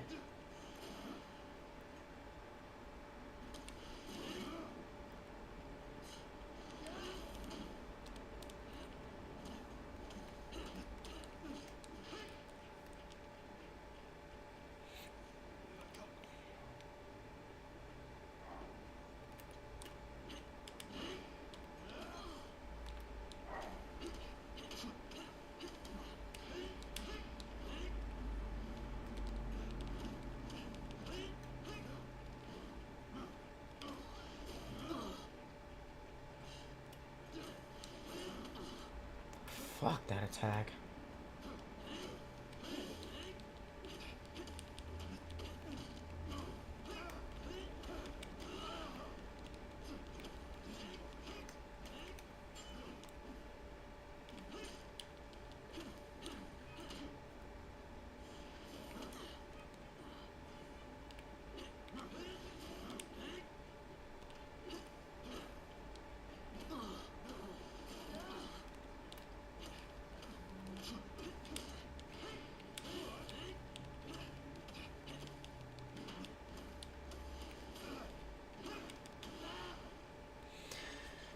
Alright. I wasn't good enough either.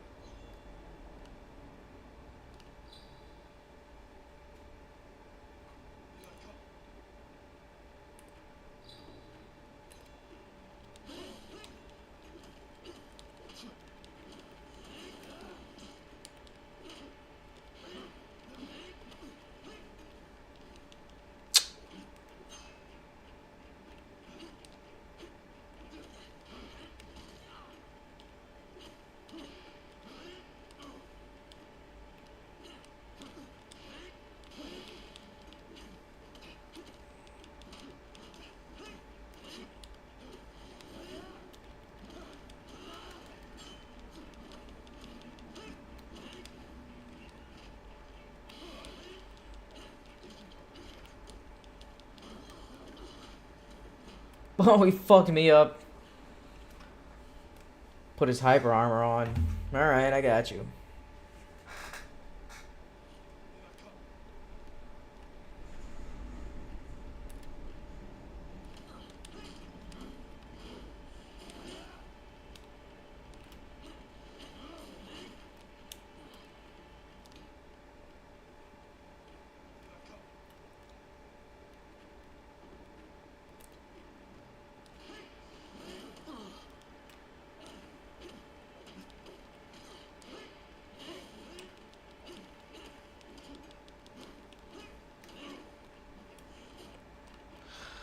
I'd manage my key better.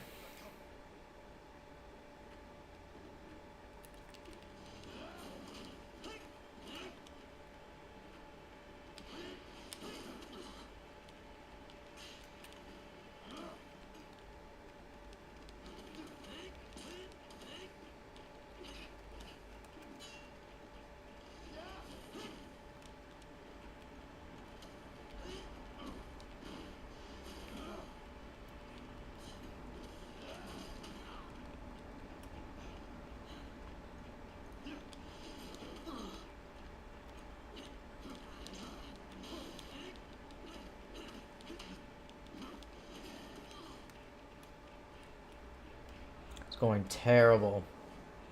Damn, fuck this big guy, man. Fuck him.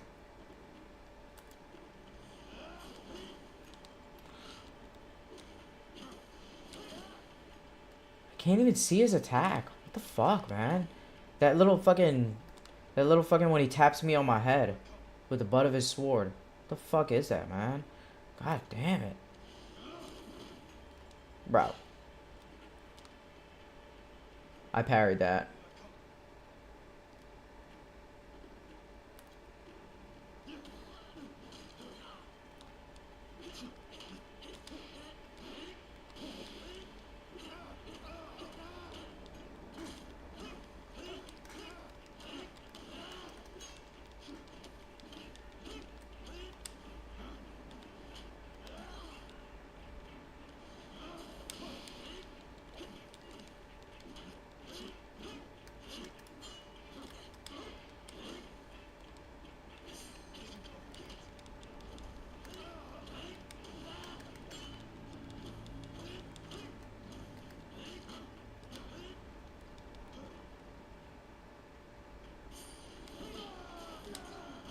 Bro, what the fuck was that?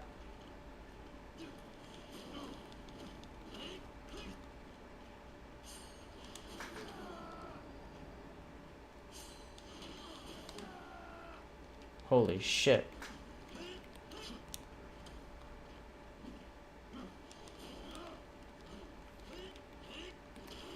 Gotcha. You weren't. You're a pussy.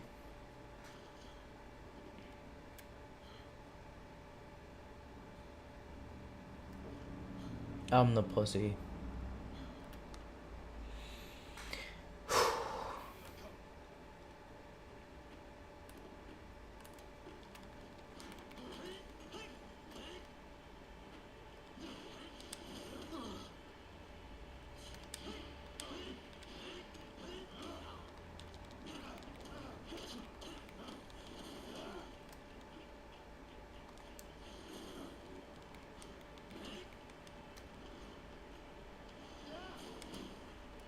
Wow, what the fuck is that?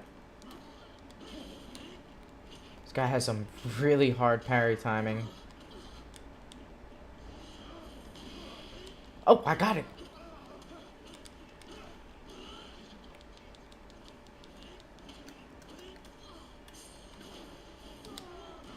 Bro, that double martial arts is fucking nuts.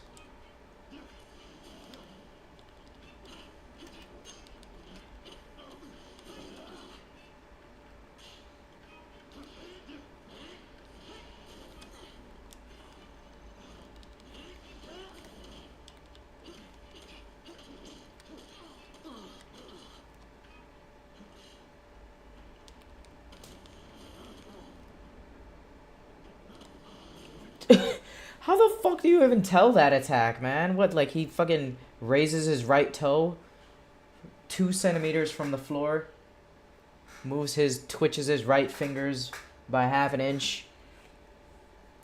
What the fuck? This fucking game, man.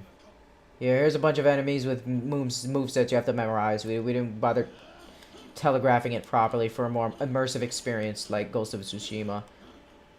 Not even like Ghost of Tsushima, just like every great fucking action combat game. I guess this shit used to be cool back in the day.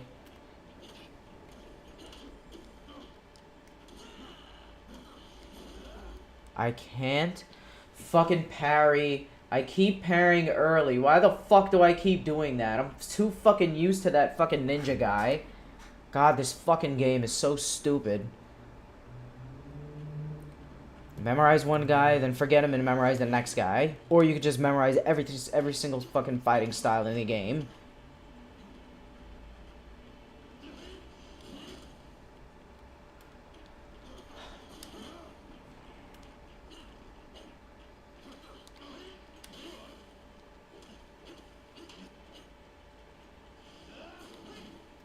Bro, like, what the fuck?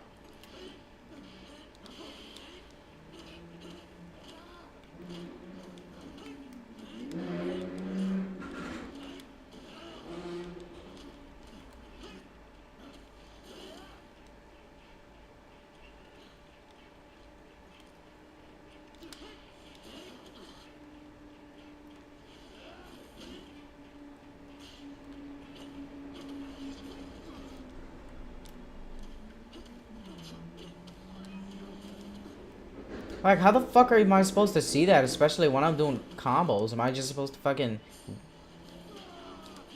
wait for him to attack? Just like a fucking turn-based combat?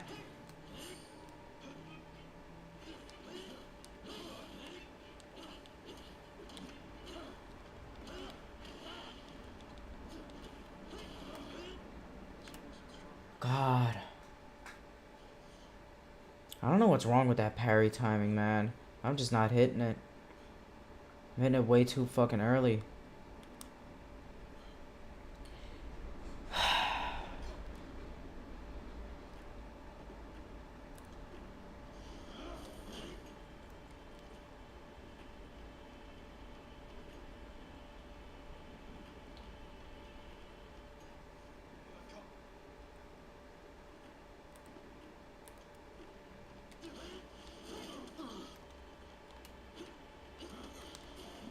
I'm just gonna use the fighting style that I like.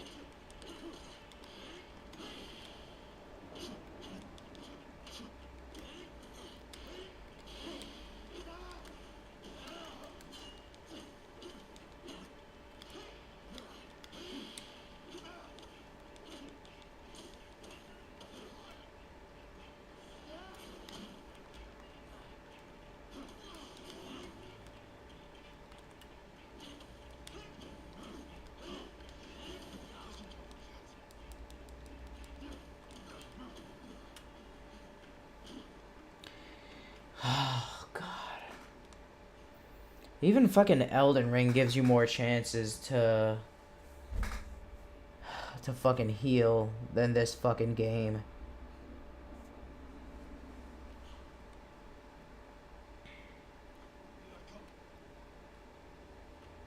Alright, new fighting style, you're fucked. Still can't get that.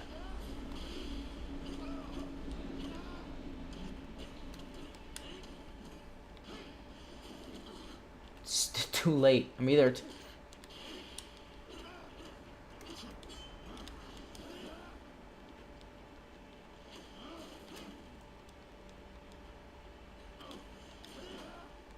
Come on, bro. Let me fucking heal.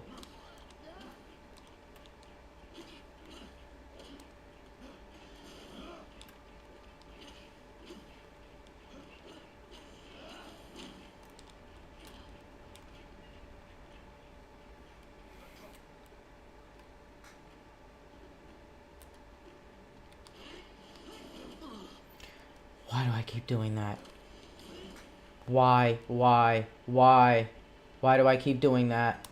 I'm so used to fighting the fucking red ninja guy. His fucking martial arts are so fast. Now I'm fighting this slow fuck. I don't think Team Ninja realizes how fucking psychotic this makes you feel. Like, goddamn. Fucking Dark Souls nerds that just want to memorize everything. They don't want a map. They don't want attack tells.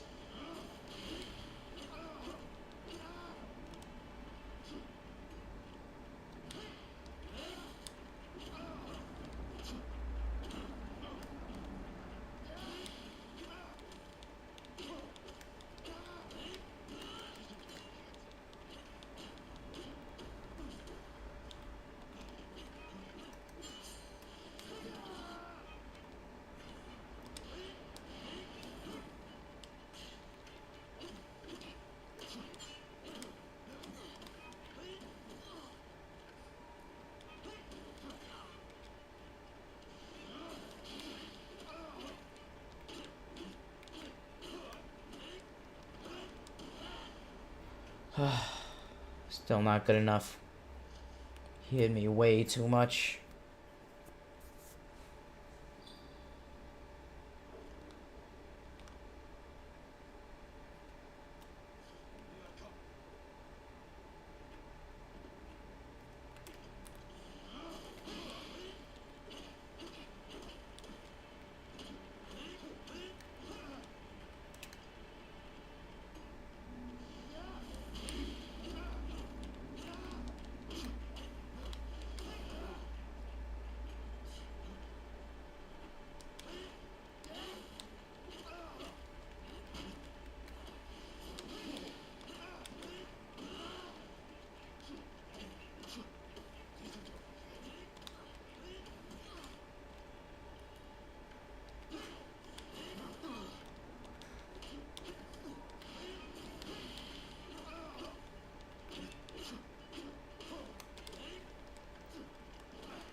Gotcha. I think that was a little better. Yeah. Select training partner. Who's next?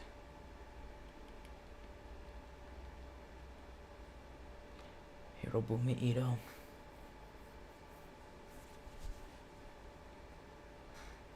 Oh, I think I remember this guy. Yeah. Fuck.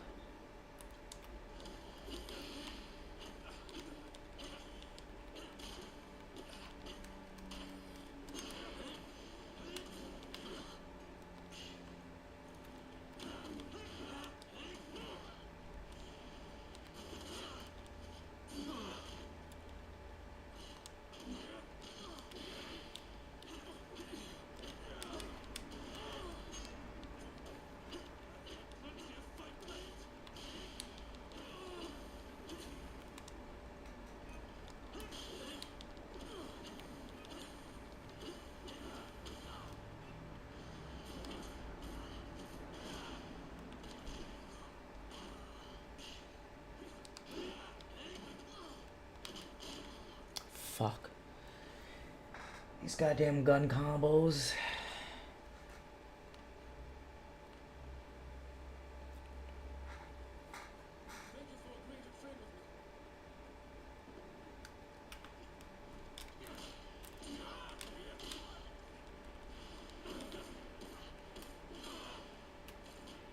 Alright, I was trying to switch my fucking sword and fighting style. You could have given me a couple seconds there.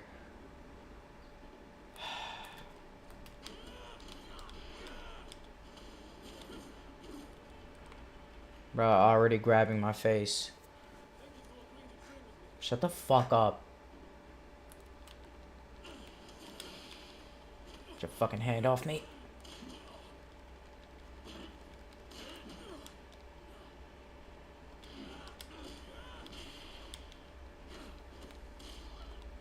What the fuck, bro? Come on. That shit is so fucking cheap with the fucking gun.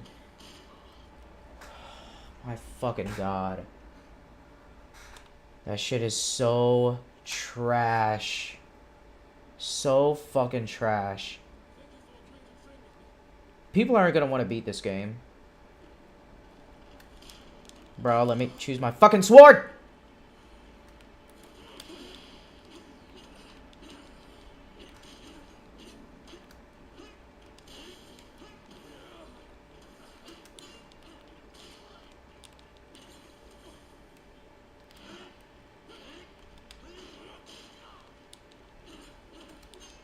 Put the fucking gun away, man! We're in the fucking... Why in the fucking training dojo are you allowed to shoot your guns? What the fuck?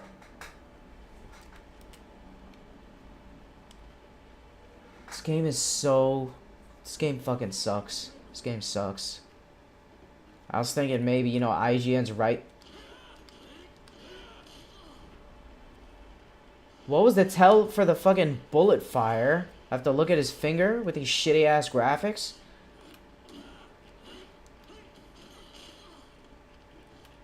This is just fucking lame. I'm not fighting him again. I don't even know if I'm gonna beat the game. If I want to beat the game. I can beat the game, sit here and fucking memorize these movesets over and over and over for every single different fucking enemy.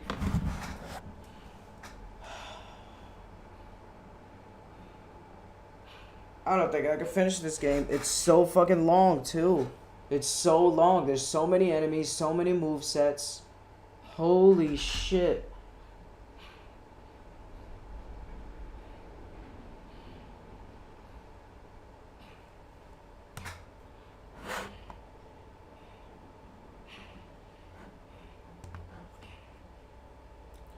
The fighting is just no fun.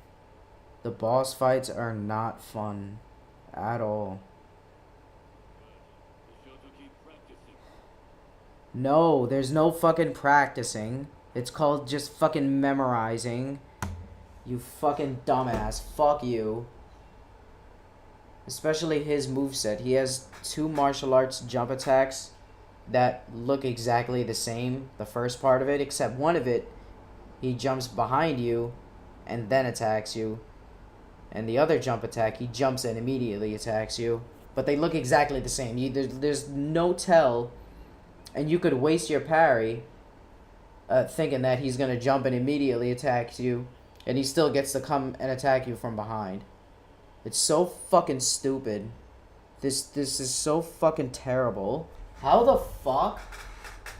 Like, I want to see the Team Ninja developers, like, ask somebody to try their game new for the first time and watch them play it, and sit down for 30 fucking minutes straight just trying to beat one boss on a game that you said is just more accessible, more methodical, more slower combat, that's more accessible to the average player, where you can tell when the enemy is going to hit you. Like, I watched all the trailers. This game, this combat is nothing like the trailers. It's just the same exact Team Neo, Team Ninja combat that they've had in the past games. Except in a shitty ass open world instead of a more decent linear world. I fucking hate this game. I don't like this game. Fucking